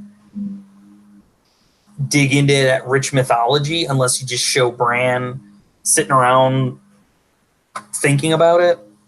That I what you're saying resonates with me because I have a little bit of that feeling too. Like that's it. Like that's the end of the battle with the White Walkers. The big like threat. Is there not more to it? Like what were they? Is that really all they were trying to do? Kill Bran? Because Raven? I mean, we don't know who the Night King is, what the Night King is. The White Walkers were created by the Children in the Forest, right? The Children of the Forest. Well, no, the Night King was the one thing of their mythology we did get was the Children of the Forest created the Night King. Like that scene where they show them like putting a piece of ice into the guy's or dragon glass or whatever into the guy's heart. That was the Night King. Okay. Like I think that's even the same actor. Like, and then he becomes a White Walker. But all we ever learned was he was created by the Children of the Forest to help them in their fight against like humanity because like humans were killing the Children of the Forest. Right. And then the White Walkers just grew completely out of control in terms of what they could do and their influence. So then the Children of the Forest kind of had to band together with humanity to defeat the White Walkers. And at some point in the past, it's unclear how they defeated them, but it's sort of the end result was the big wall was erected. And the show didn't get into this in too much depth, although someone did say it at one point that the wall, it wasn't just someone just built a big ice wall. There was magic that helped put that wall in place. And that's why the White Walkers couldn't go through it until they had a dragon, which is like a source of magic to punch through. But that's all we know. Like that's kind of the extent of their mythology. Okay. I was trying to find something else there that maybe give us a clue, but yeah, I guess that's it. So maybe Bran is going to roll out a couple chestnuts here in the episodes to come, adding some color to it. I don't know. I mean, don't you like how Theon's like giving his life literally to save Bran, and he's like, "You're a good man," or whatever the blurb was, Yeah, that's what he said. You are a good man, and as monotone as possible. Well, that scene actually, if anything, that scene, Jay, maybe challenges your theory that Bran is like an asshole and is like a villain, because it kind of seemed to me like in that moment he wasn't just the dispassionate, humanless character that he's been. Bran realized that Theon was about to die, and so he told him like kind of the one thing that Theon really just needed to hear, before he died. And I didn't think about it like that. Yeah. That scene to me was a very human thing that Bran did, and rather touching, especially given like everything that's happened with Theon. To give him sort of the noble end that they did, I thought was really great. And Bran playing a role in that, actually, I thought was really affecting. I just felt like it was a little underwhelming. Like, I mean, Bran knew this guy. Like, he grew up with this guy, and he's like literally giving his life to save him. And at that point, I thought when Theon was dead, I thought it was going to be like, "Hi, Daddy," or something like that to the Night King. I swear, I was expecting him to like. I want to rewrite the episodes. That's what he does. Hi, Daddy. Something, because they had a little stare off before Arya came in there. But yeah, there was a part of me wondering if he was just going to kill Bran, and I didn't know what they would do after that exactly, because if you again, this is something that. It's unclear to me. So, like, what if you killed the three-eyed raven? Why is that bad again? Like, I don't. The whole like memory thing. Like, no one even knew the three-eyed raven existed. Yeah. So what do you mean he like holds humanity's memory? Like, I don't get why that's important. I don't know. I mean, again, I understand from like like they were taking that. They got into a very philosophical debate when they were in like the battle planning room, talking about it. But like, okay, great philosophy class, guys. But like, we're in the real world, and there's an army of like undead people going to come kill us. Like, what does it really mean? Like, if he kills Bran, like, what is Bran? It seemed to me like some of the avenues to talk about this stuff, they didn't really pursue, or they sort of just left it in the very sort of limited way that they did. And I'm like I say, as much as I am happy with this episode, I'm disappointed about certain aspects like that, as you are, because I just feel like there's stuff they've left on the table that we didn't get exposed to. But I mean, let's say that Bran was killed. I mean, don't they have like rows and rows of books like on the past? Well, that's my point. Like, what is it? What is the three-eyed raven? Because that's again like the Citadel in Old Town. Yeah, like has like all this history, and again, there's stuff in that library that no one even knows what it is. Like that's how Sam told the thing about there's like information in that Citadel that people don't even know is there. So it really is like the sum of human history. So why is the three-eyed raven important? To me, that I still feel like that's a gap they need to close. They need to explain that. Yeah. And I'm not. Listen, I'm a big Lost fan, and I know some of the end of Lost was ambiguous, but there were certain core critical questions about the show that they did address, or they at least addressed to my satisfaction. Mm-hmm. I feel like this is one that the show kind of just keeps saying, "Well, he's the three-eyed raven." It's like, okay, but what does that mean? Yeah. But I mean, when we were first introduced to the three-eyed raven, he was being protected by. Was one of the children, right? Yeah, the children of the forest were protecting him at that point. They're protecting him for some reason. So, I mean, he's got to have some higher purpose than, holding the past or whatever in the world they're trying to say now. I mean, I think, and I'm just going off of what we've seen, I think the children of the forest were protecting him from the Night King. Right. Now, the Night King didn't know where he was, but I mean, that's why they were there. It's like, they were there to protect him in case the Night King found him, which ultimately happened, and then they all died. But he had probably marked him the same way he had marked Bran. If you remember what happened, because Bran was there with the three-eyed raven, that's how the Night King found them. Right. Yeah, Bran was screwing around like warging, and the Night King was able to like mind grab him, or I don't know. I mean, some of this is metaphysical, and I'm okay with that. He's got the similar abilities too. I don't know. It's like I was saying. It's all it's not hard things, so you can always like just say, oh well, he could see the past or see the future, or he could do whatever. Yeah. It's kind of just leaves it open to virtually anything. It's like Superman. Superman could do everything. It's like I can. Well, that's kind of why I'm adamant that I don't think Bran can see the future, is because I think you sort of think if what he's saying is true about sorry, digging at myself on camera.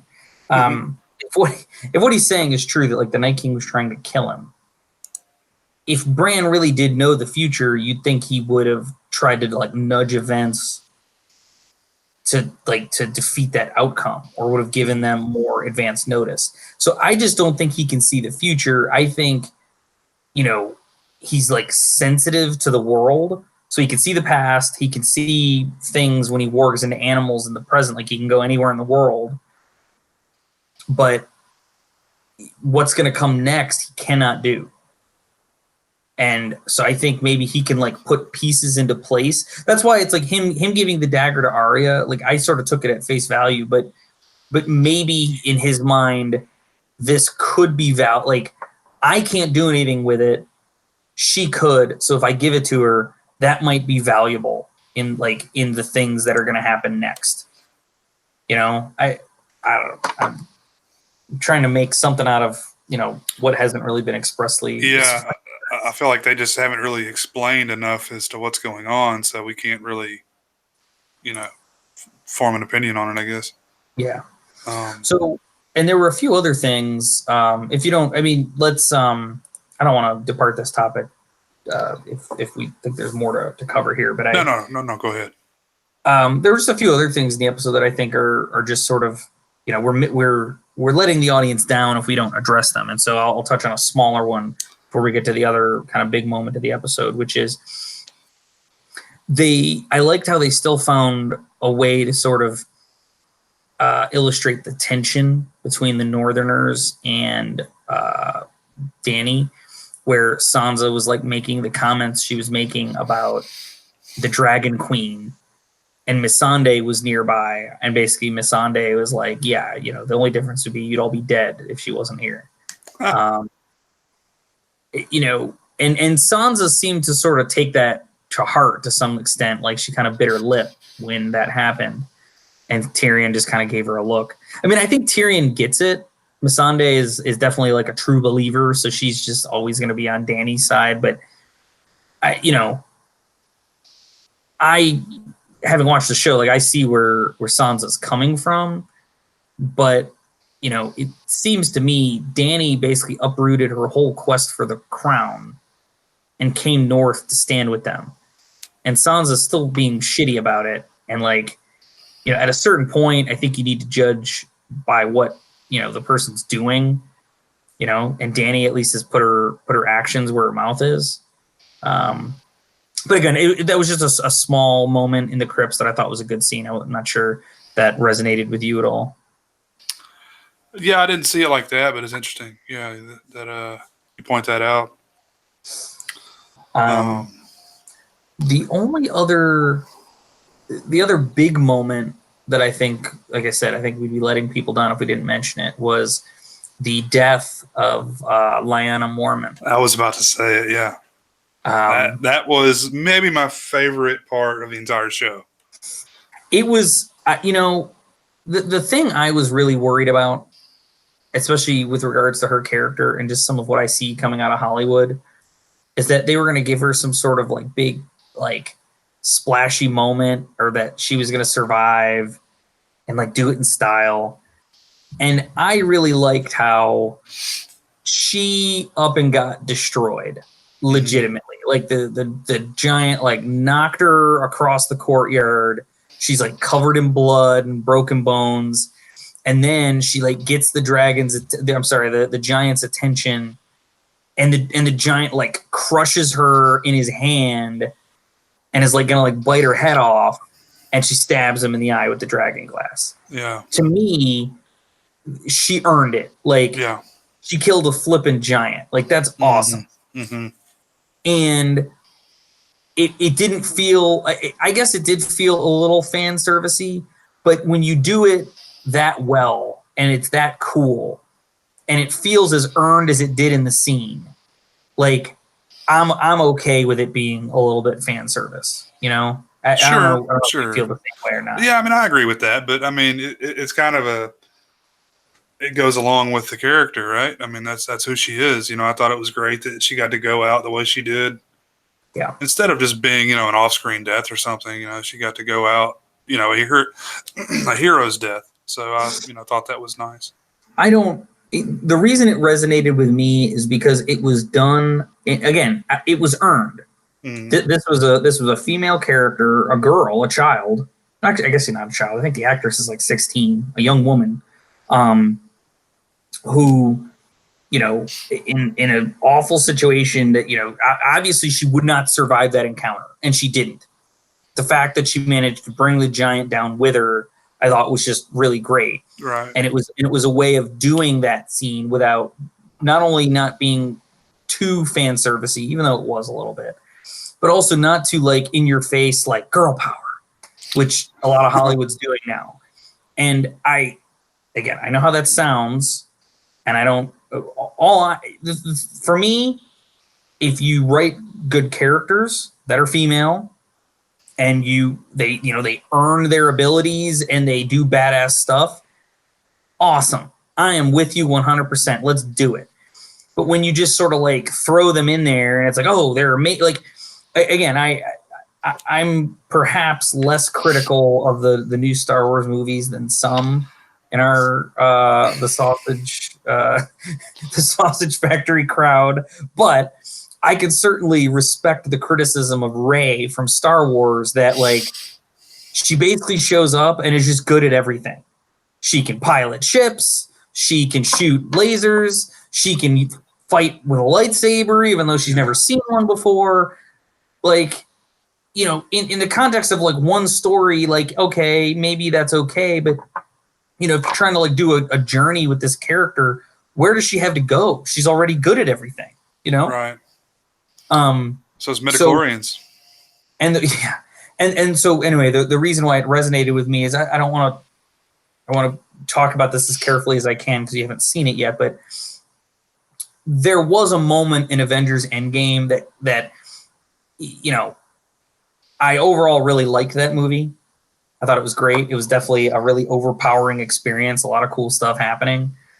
But there is a scene near the end of the movie that sort of goes out of its way to be like rah-rah girl power. And it annoyed me because it wasn't necessary. Like, just before that scene and after, there were female characters doing awesome, badass stuff that was cool in its own right. Like, why did they need to, like, just shoehorn in this obvious, like, that's the thing. Like, you do a scene like that, and it's like, I wanted to groan. It was like, okay, I get it. Yeah, women are amazing. They're awesome. Yeah. And again, I don't like, again, I don't want to be like one of those YouTube guys, you know.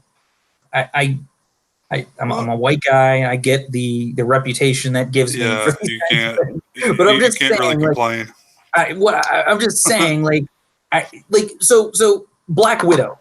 I think it's a good comparison for Black Widow, and I don't just mean in the movies. I mean, I just think Black Widow generally, you can take the comic book character too, is an example of like a really badass character who happens to also be a woman.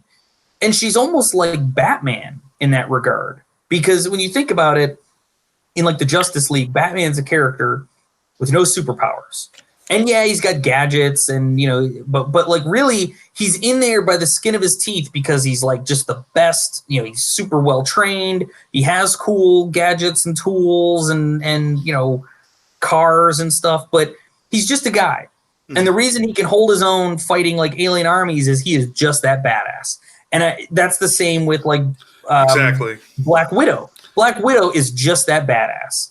You know, there aren't too many other just regular old humans in the Avengers because you gotta be they fight aliens and robots and kinds of crazy stuff. You got to be tough and you have to be the best of the best. And she is, and it's earned. And so all of this was just to say the end they gave for the young lady of Bear Island was awesome. It was a great end. I remember even my wife had a very visceral reaction. She was like, "Oh, she took down a friggin' giant." Yeah. That was my reaction. It was great.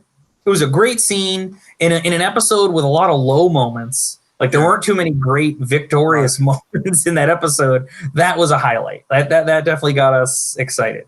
Well, I like that she stared death in the face and went charging at it. Yeah. And look, just think if she hadn't have done that, think of how many more people that dragon or that giant would have killed, or potentially killed. So for sure, that dude came in the courtyard and he was about to F some people up. I mean, she knew that she wasn't going to make it out of that alive, and did it anyway because that's her character. Yeah, right. I mean, it was just to your point about her, the history of her character. Yeah, it was exactly the kind of move we expected of her. Right. So that was she's been since she was first introduced. So exactly right. Like cold-hearted bee. Yeah, no, that was a cool moment.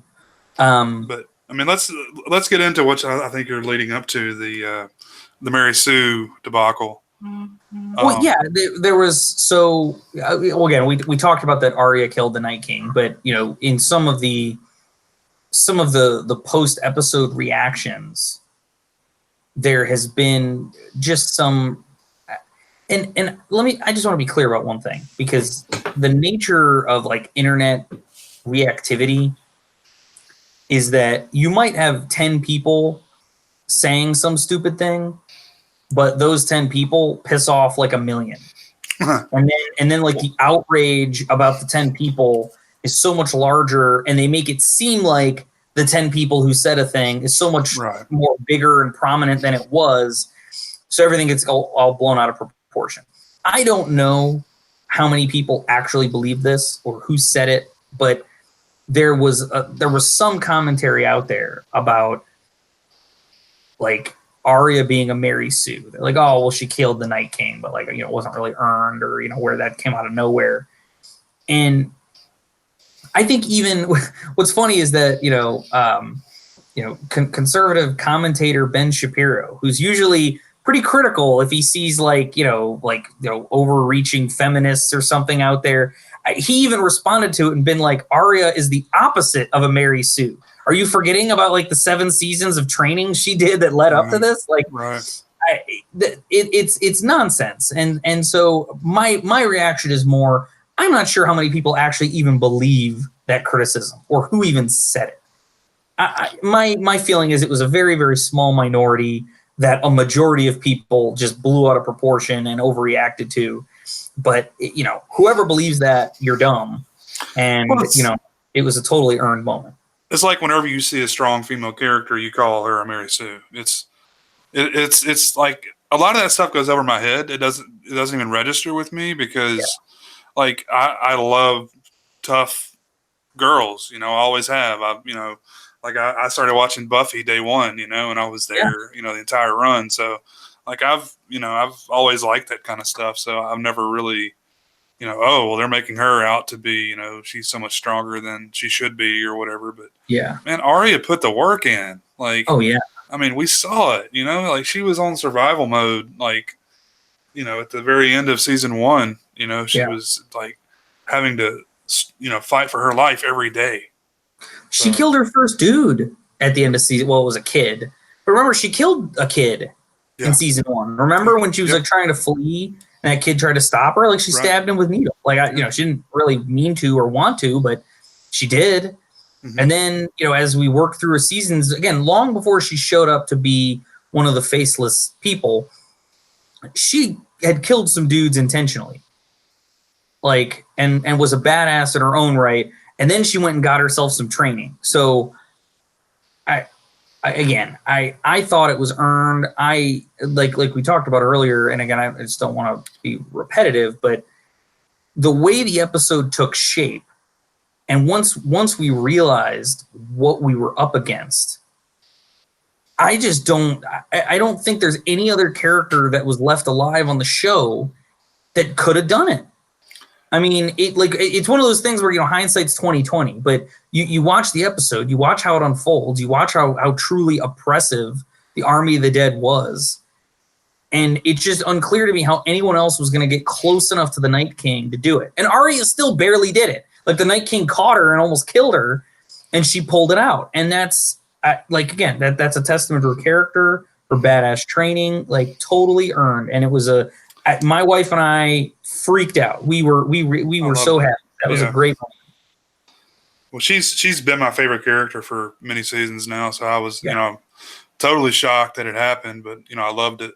But it's like maybe if like Sansa had you know, hand-to-hand combat with the Night King and, you know, somehow stabbed him, you know, I could totally see it, like that argument there. Yeah. But it's like, I mean, she's potentially one of the best, you know, warriors there, you know?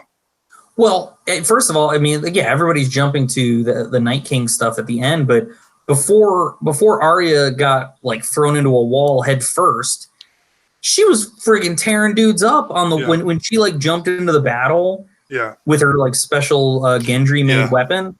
She was awesome. Like, she was ripping dudes apart. And even when she had the head wound, I mean, she was still like, you know, nimbly running around the castle, pulling some moves. Like, it was just, you know, someone to cheer for. Right. Like, who the hell cares? It's a woman. Right. I mean, right. it was awesome. It was earned. Yeah. Gave the audience someone to believe in. I mean, isn't that what we're looking for?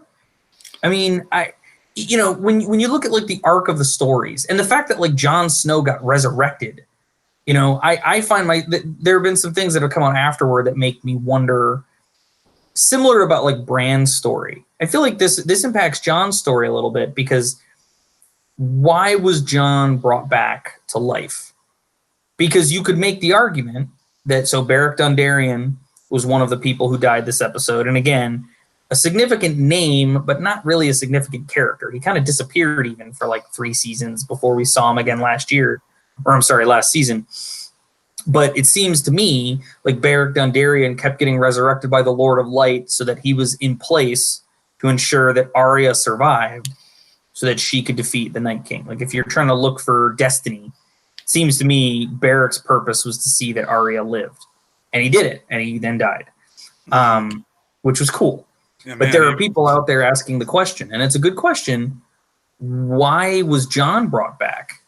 Like, if the Night King is now dead and that part of the story is over, what is Jon's purpose now? Because I think a lot of people thought Jon was being brought back to kill the Night King, to fight that war. Right.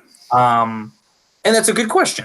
I don't know, but I still don't think that takes away from what Arya did. You know, Do you think Jon's definitely going to die some way or another before the end of the season or end of the show? You know, it's funny because this episode, it sort of throws a wrench in some of my thinking, because I thought no one was safe, except that this episode definitely was protecting people. Oh, yeah. Which annoyed me a bit. Yeah. But so my typical answer of it's like, well, you know, it's possible because anybody could go. I do find myself wondering if maybe Jon is one of the characters who survives to the end. Like, I could see that now. And it seems like if he was going to die, it would need to be for something really impactful at this point, I think. I mean, maybe you could almost argue that he was brought back to life to assemble this army, right? To assemble this, you know, massive group of people to fight the army of the undead. I think and I've wondered if that's it. Like, maybe that's all it was. It's like Jon just needed to assemble the armies of men to oppose evil, and that was his purpose. You know, I don't know. I mean, sure. I mean, isn't that enough? I mean, he did a pretty good job. You know, he brought the Dragon Queen and her armies, and he got everybody.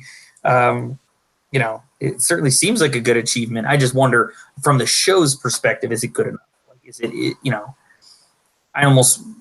you kind of think it would need to be some sort of individual contribution, you know, as opposed to some sort of like greater spiritual group effort.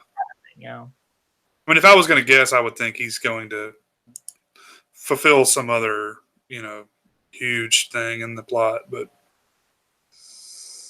I guess we're kind of running out of those. I don't know what that would be at this point. But the John's story. Well, so a lot of people wanted John to where I was going before I kind of went off topic with it. But I think some of the criticism is based around that, which is some fans I think really wanted John to be the one. Like John's been fighting up at the wall the whole series, and Arya just kind of joined this fight. I think some people feel like maybe it wasn't earned from that perspective, and I can certainly respect that point of view. But again, you sort of have to take the reality of the episode as it took shape. And of course, it's all writing. The writers can technically make anything they want happen. But when it breaks the bounds of believability, we call them on it. There are things that I think last season when Dany, if you think about when Jon and his little team went north to get the white, and then they sent Gendry running, and then they sent a raven, and then Dany flew her dragon all the way up there. How long did all that take? And how long were they going to There are some things that sort of start to strain believability, and that's one. So I'll call them on that. But I guess I'm just saying, in the reality of the fiction they created of what this Battle of Winterfell was, and the obstacles they put in Jon's path, I just don't it just didn't make sense for Jon to be the one to kill the Night King. Because, the Night King was a character too, right? And I actually thought Jon and the Night King were going to have it outside Winterfell. And then when he raised all the dead bodies around him, there was a part I just thought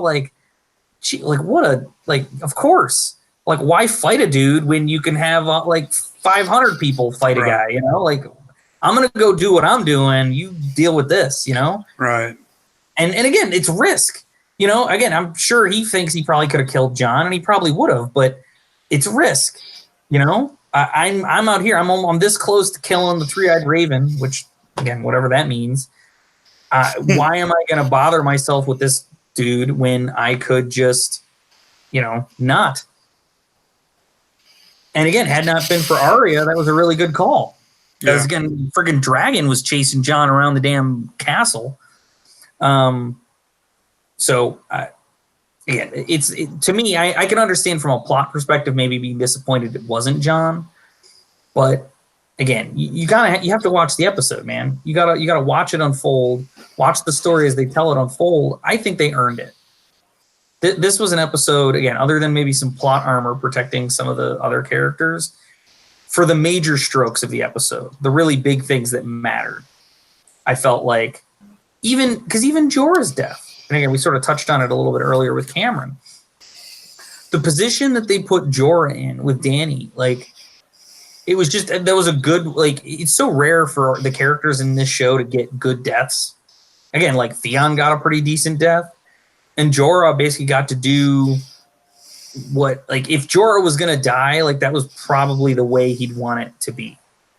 Oh, absolutely. Yeah. Defending Dany to his last breath. And testament to him, man. That was pretty badass of him. He was all cut to pieces at the end there, and he was still on his feet fighting them off. So he did definitely die then. Oh yeah, Jorah's dead. Okay. I think that one's a certainty for sure. Okay. You can find a list online because it's so Dolorous Ed is dead. Jorah's dead. Theon's dead. Bronn got killed too, right? No, Bronn wasn't even there. He's not there yet. Okay, I'm getting confused with someone else then. I'm getting confused with the guy you just said. Because he was turned into a white there at the end. Okay. Oh, do you mean Beric? Was Beric turned into a white? Yeah. Yeah, okay. Beric, he also died. Finally, he's died 10 times, but this one took. Who was killed right outside the doors? like when they were, fighting, when they were trying to get everybody in to shut the doors. And then he did come back as a white. I guess I'm missing somebody. I don't remember. Oh, you know what? You're right, because I'm remembering they focused on him when They showed his eye turn blue. Yeah. And they showed Lady Mormont come back too, but that was right after they because the Hound survived, and Melisandre survived at least until again she just like wasted away in the winter. But I was trying to think if anybody significant died in the crypts, and I don't think so. I think it was all a bunch of red shirts.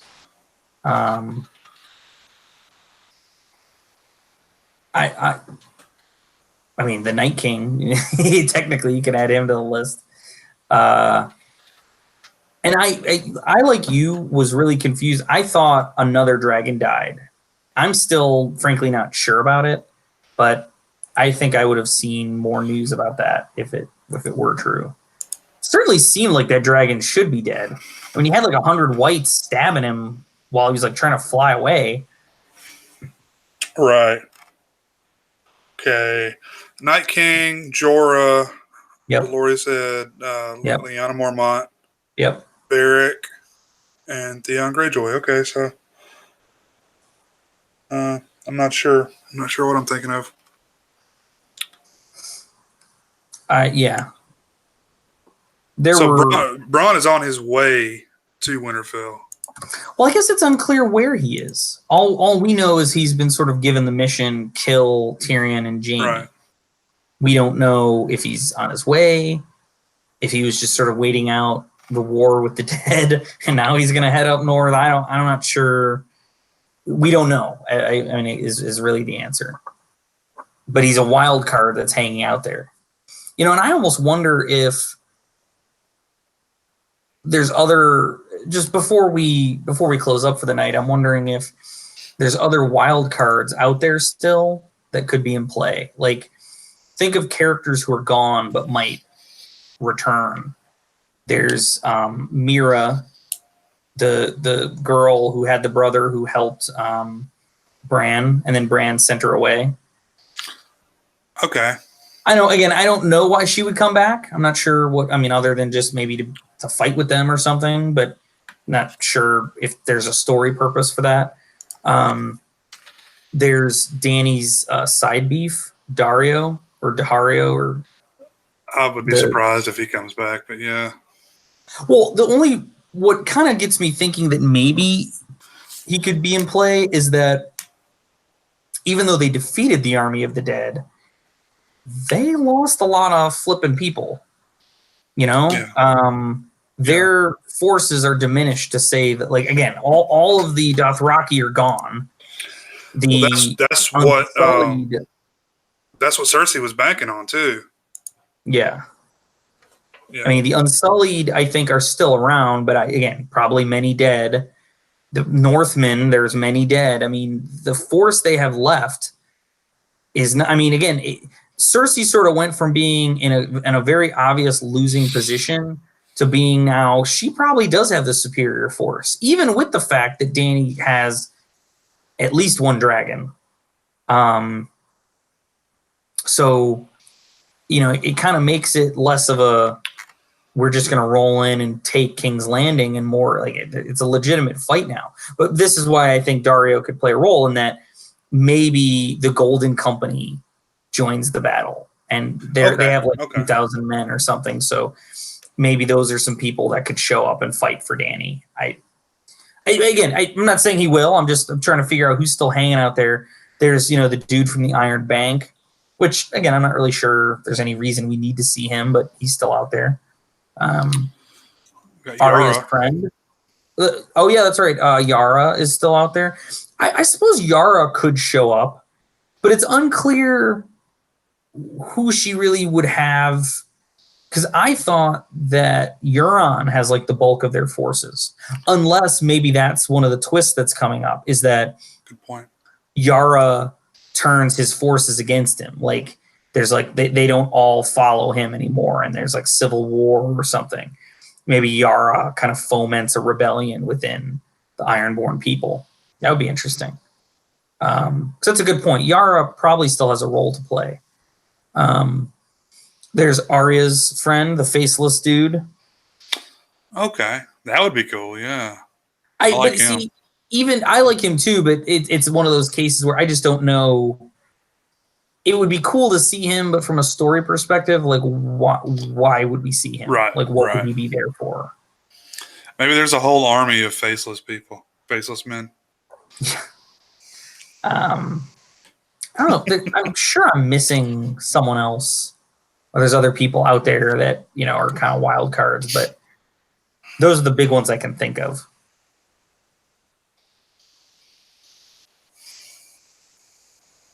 Yeah. What about that community of the the slaves that she freed? That Dany freed? Which one? Because I thought they were all with her. Were they all with her? Okay. Yeah, I think all of the slave population. Well, some of the slave, like as she worked her way through the cities in the east, some of the slaves stayed behind to be where they were, and they're just free now. But I think a lot of them went with her. Like a lot of them, kind of joined her group along the way. Just like you, I'm just trying to think of armies that they're not already utilizing. Yeah. Because they're going to need people. Yeah, I mean, like I said, it's a fact. Like if Cersei has bought the Golden Company, and they're 20,000 men, albeit without elephants, they still also have Euron's navy, which again maybe Yara helps defeat that advantage in some way. I don't know. Well, I mean, they were loyal to Yara at one point, so I mean, it's very possible that happens. Yeah. Right? I mean, weren't they before?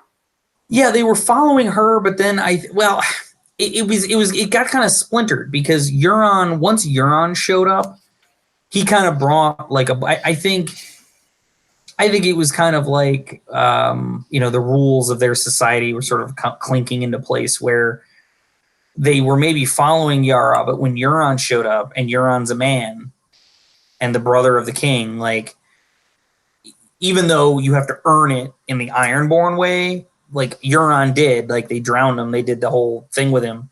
And so I think the people he got, are at least, they're with him because they mean to be. I don't think anybody's necessarily there not of their own free will or because they thought, anything less of him.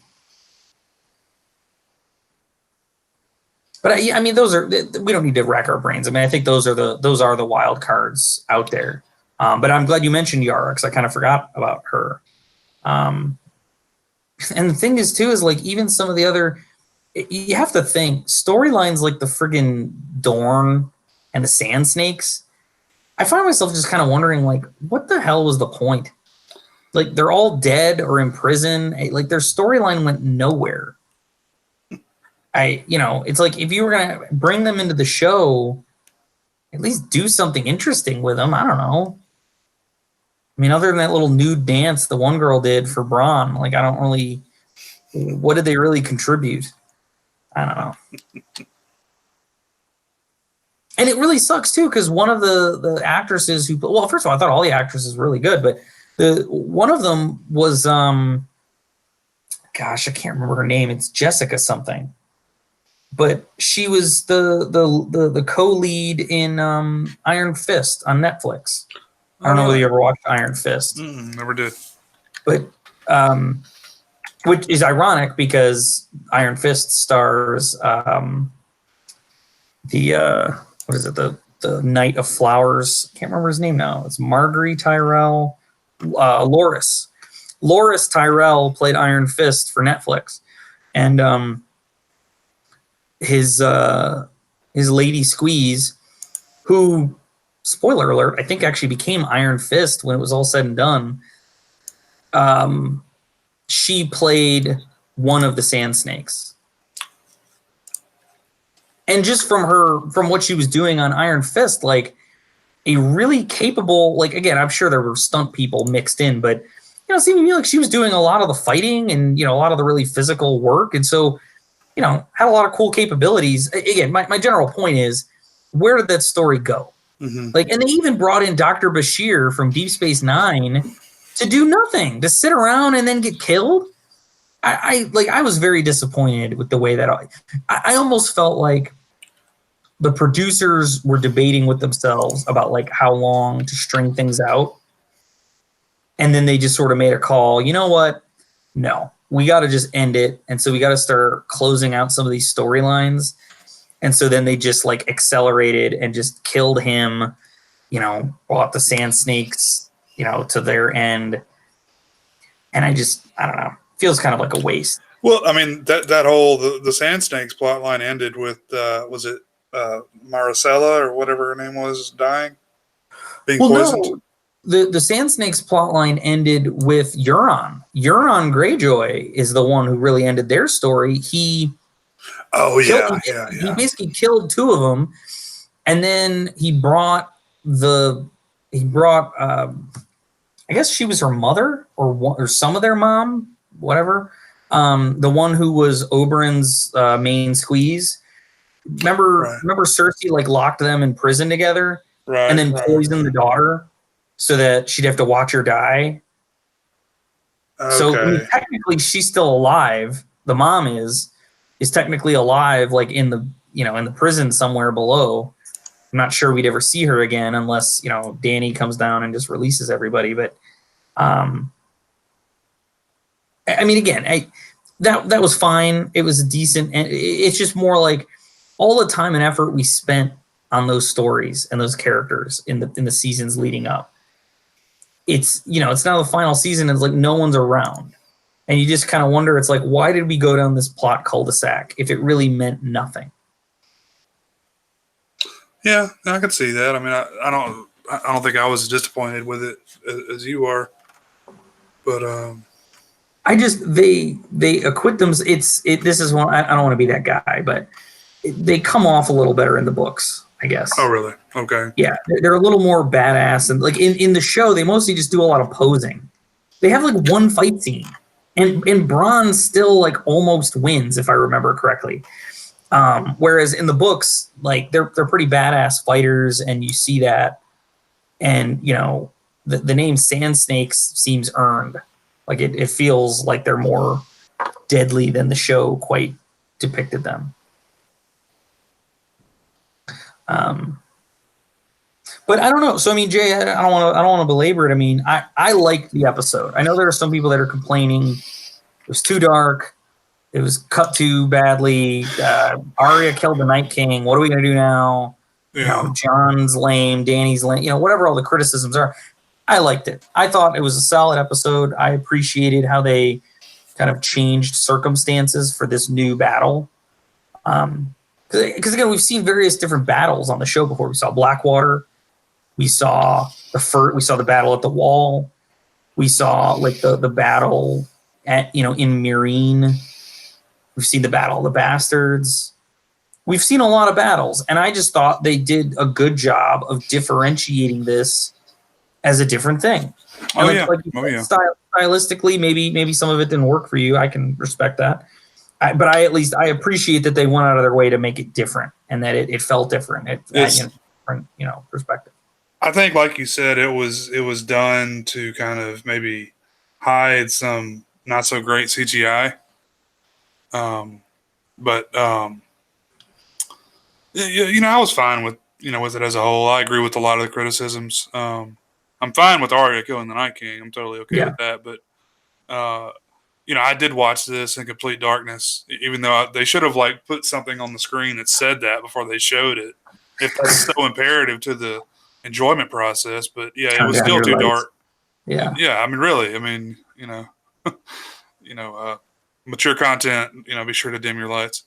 Because according to the cinematographer, I know Cameron put up an article. I thought he was going to mention it earlier, where the cinematographer pretty much completely defends the way it looks, and his direct quote was, "I know it wasn't too dark because I shot it." But it's, I mean, maybe it's not too dark, but if you can't really tell what's happening, I mean, it's not working for me. There's a like so. There's a reason why all the episodes in this season in particular have been really dark at night, and it's a story reason, which is, we heard for years and years and years, winter is coming. Winter is coming. Right, well, winter is here, and when you think about it, night during winter is like a deeper, darker thing. Sure. And of course, in Westeros, winter, it's not just a weather phenomenon. There's kind of a mystical element, from like the White Walker stuff. So they made a conscious decision to sort of bring down the light level to kind of help show that. But I agree with you in that while I can respect that, and I think that's good, you're still telling a visual story. And so you need to balance, your depiction of like low light with, can my audience see what my characters are doing? Can they track action? Stuff like that. I've been okay, and I'm not. I'm just one guy. It hasn't bothered me, but I can certainly understand why some people are bothered by it. And so your point is well taken. You remember when the Godzilla remake or whatever came out a few years ago? That was the main complaint. The one with Scarlet Witch and Quicksilver? Yeah. Okay. I mean, the most recent Godzilla film.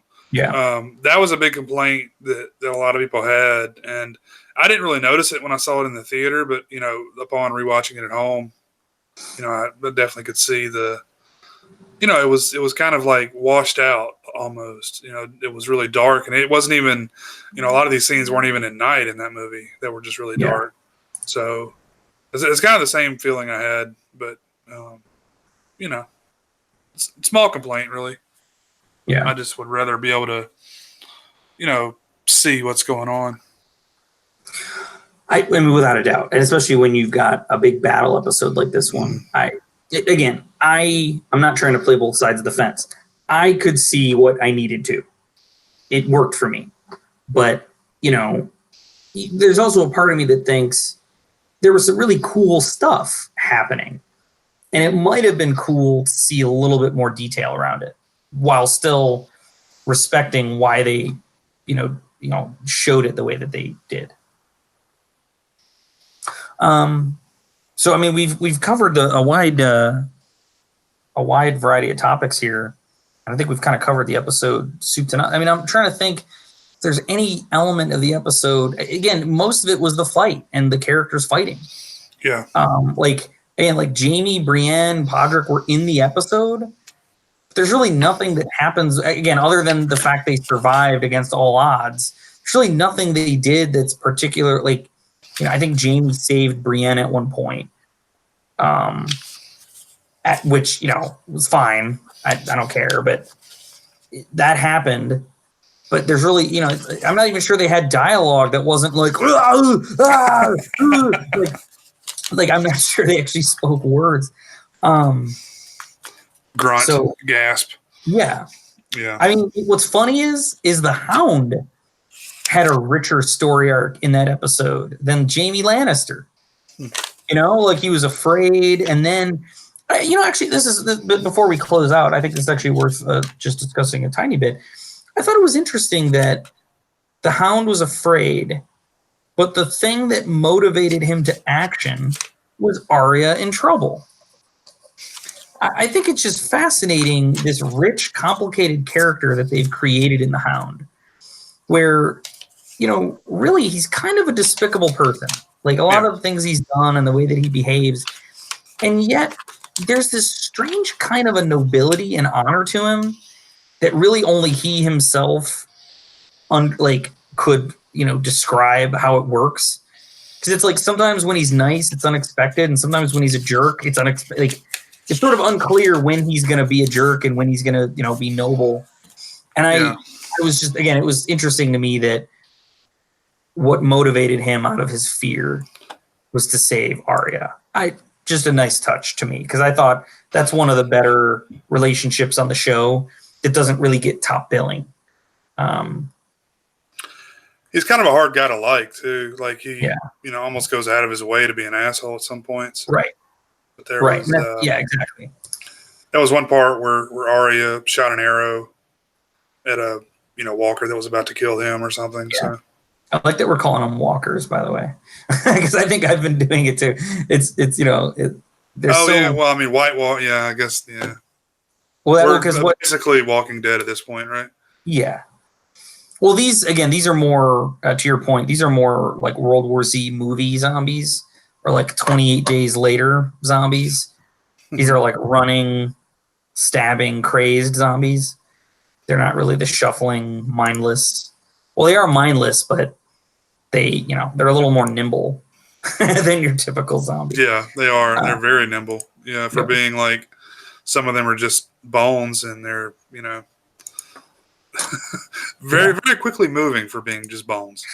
Yeah, which is why, by the way, I thought in the crypts we were gonna get like a Catelyn Stark or a Ned Stark zombie, because I think that's all. I think all there is of Ned is bones now. I can kind of see why they didn't do that. Maybe being bad taste or something. I don't know. I'm fine with that not happening. Part of the only reason I was interested in it is, well, you know what? I don't know that Catelyn Stark is even at Winterfell. We don't know what happened to her body. It would have been interesting if they could have given us like a hint of Lady Stoneheart, which the show has never done. That was kind of my thought. Because like in the books, I'm sorry, am I bringing something up you're unfamiliar with? Because I'm not familiar with that character, but go ahead.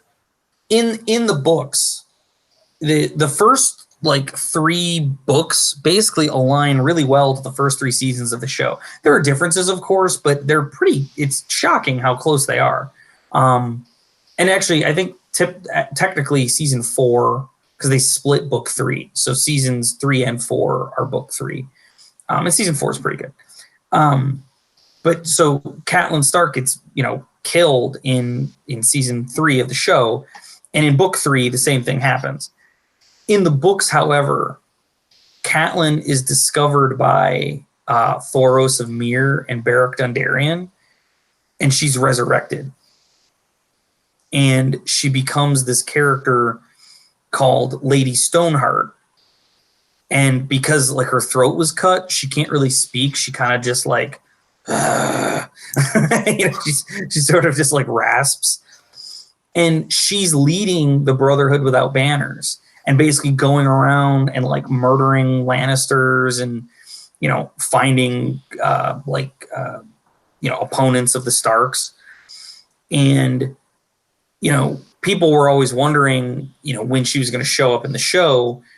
And the showrunners have never, basically what they said was they just didn't think it was a character worth the actor. I forget the name of the actress who played Catelyn Stark, but like, they're sort of like, it just didn't seem to make sense of us to like bring that character in.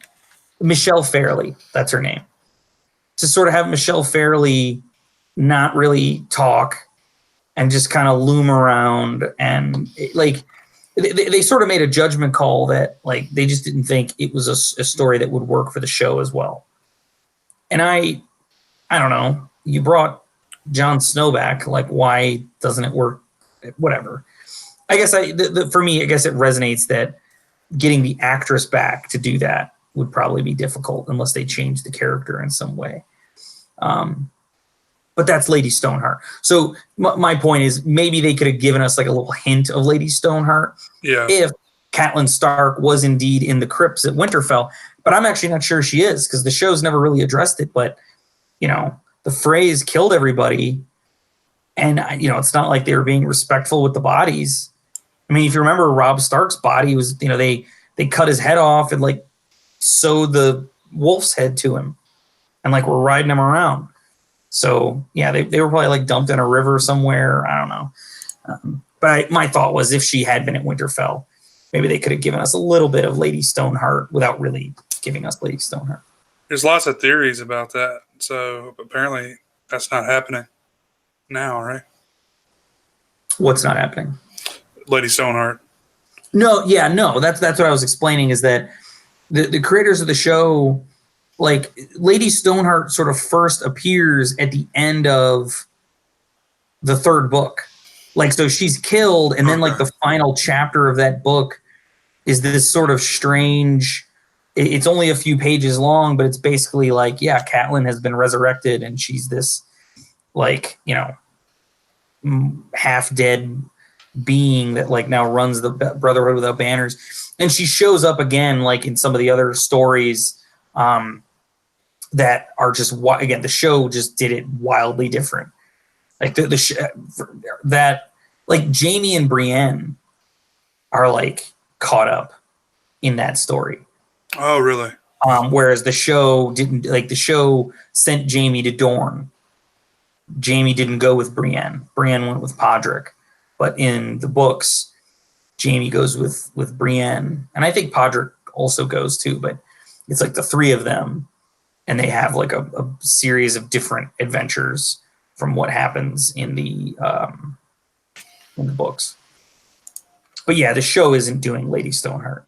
I mean, unless she shows up in the last 3 episodes. I mean, I guess technically they could still do it. I just don't think they're going to. Yeah, yeah.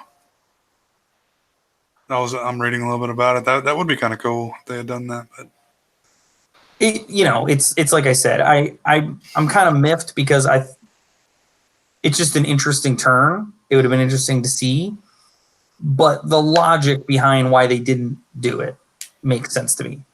Michelle Fairley is a great actress, and so you're kind of wasting her if you put her in that role, I guess.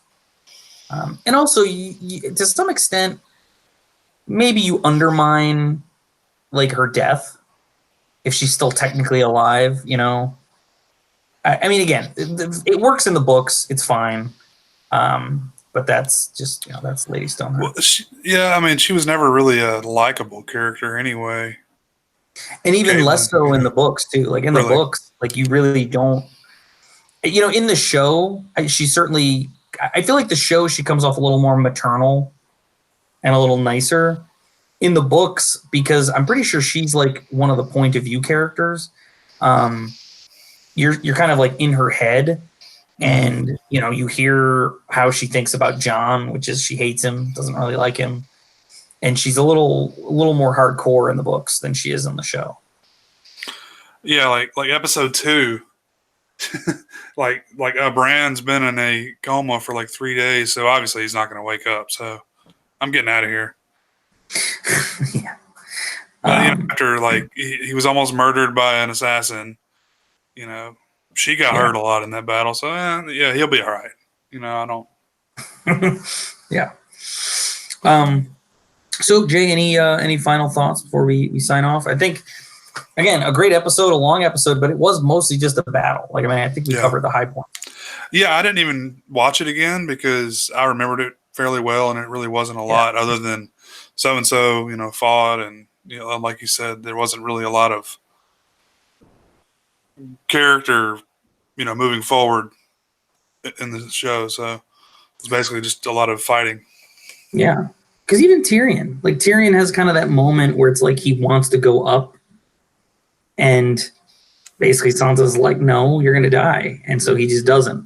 And then we don't, again, like we come back to Tyrion a few times, but it's these like very brief snippets. I mean, it's like barely worth discussing. I mean, it's all kind of perfunctory stuff.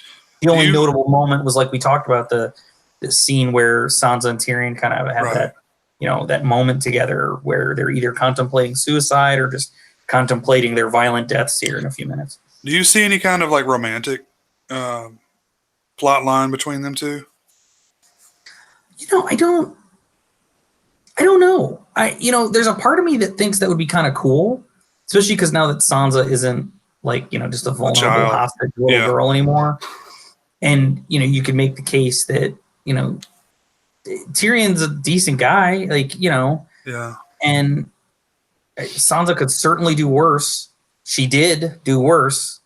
Well, I only say that because I was really thinking something between her and Theon. Obviously they shared some, emotional connection. But he's dead now, so that'll never happen.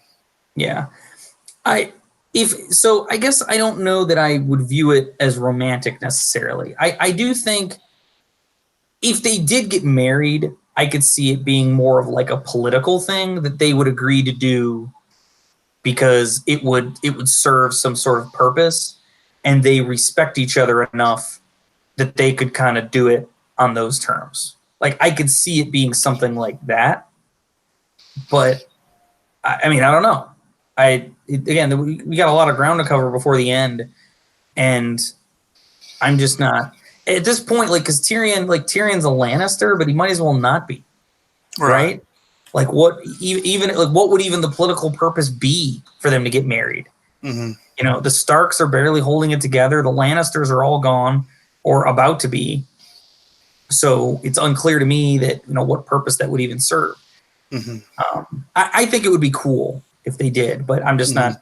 I think Sansa respects Tyrion, but I don't think she, is romantically interested in him. Okay, maybe just like a deep friendship type thing. Yeah, that's how I perceive. I mean, again, they sort of survived a horrible circumstance together, right? And Sansa has been very clear. Tyrion always treated her kindly. I think she said, didn't she say? I think she said in this episode, "You were the best of them." She's always. She's just gonna be asexual at this point. Like she's not. Like she's ruined. Ramsay's ruined her forever. Yeah, effing Ramsay, man. Like he messed up that V. I don't know. I don't know. I just at this stage of the game, like I just don't know what kind of romance.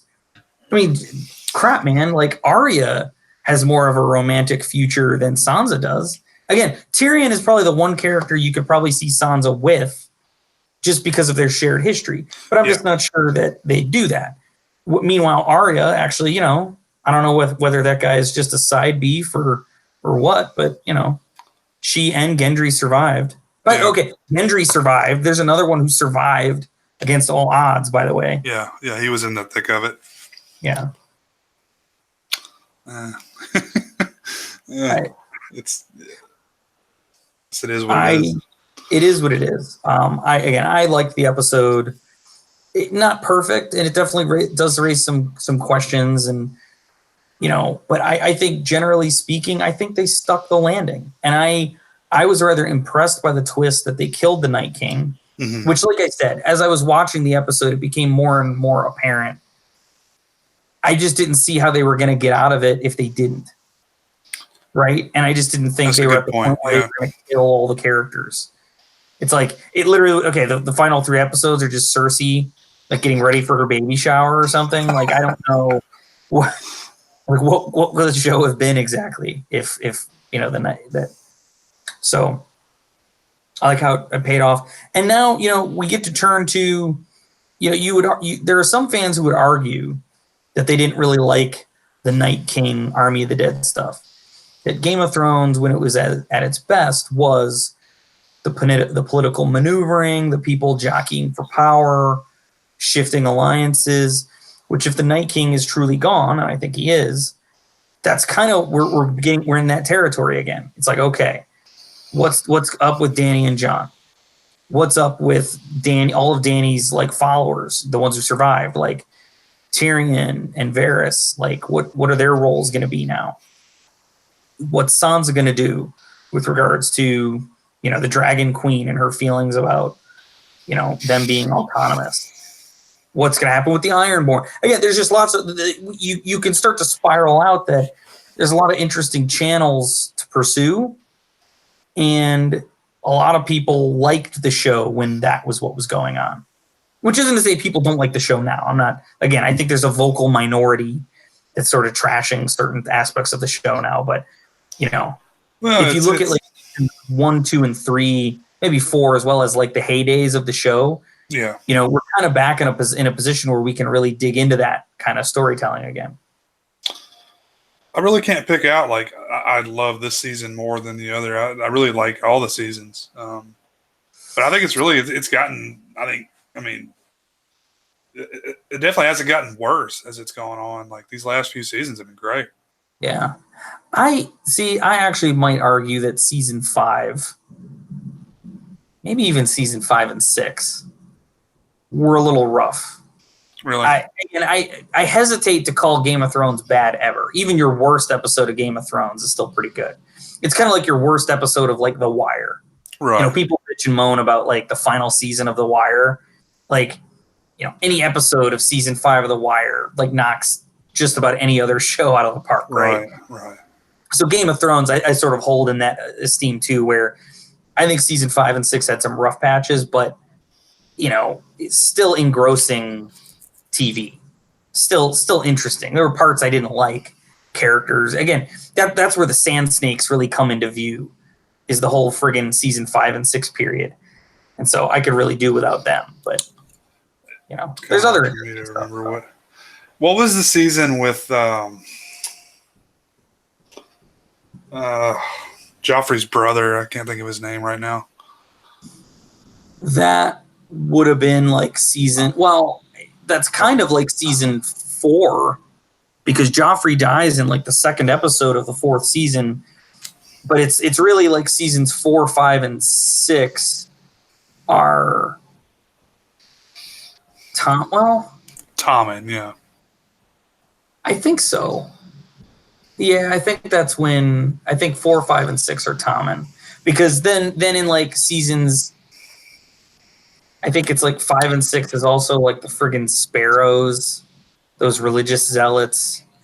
That was another storyline that, like, I guess, while interesting and, you know, kind of satisfying at its conclusion, but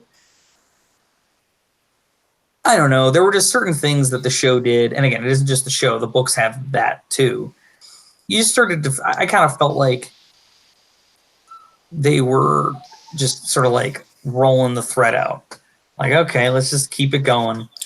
Well, I feel like the only thing that season really accomplished well was you develop some empathy for Cersei. You know, she's gone through all this. She's been publicly shamed, and now all of her kids are dead. Well, to that I say good.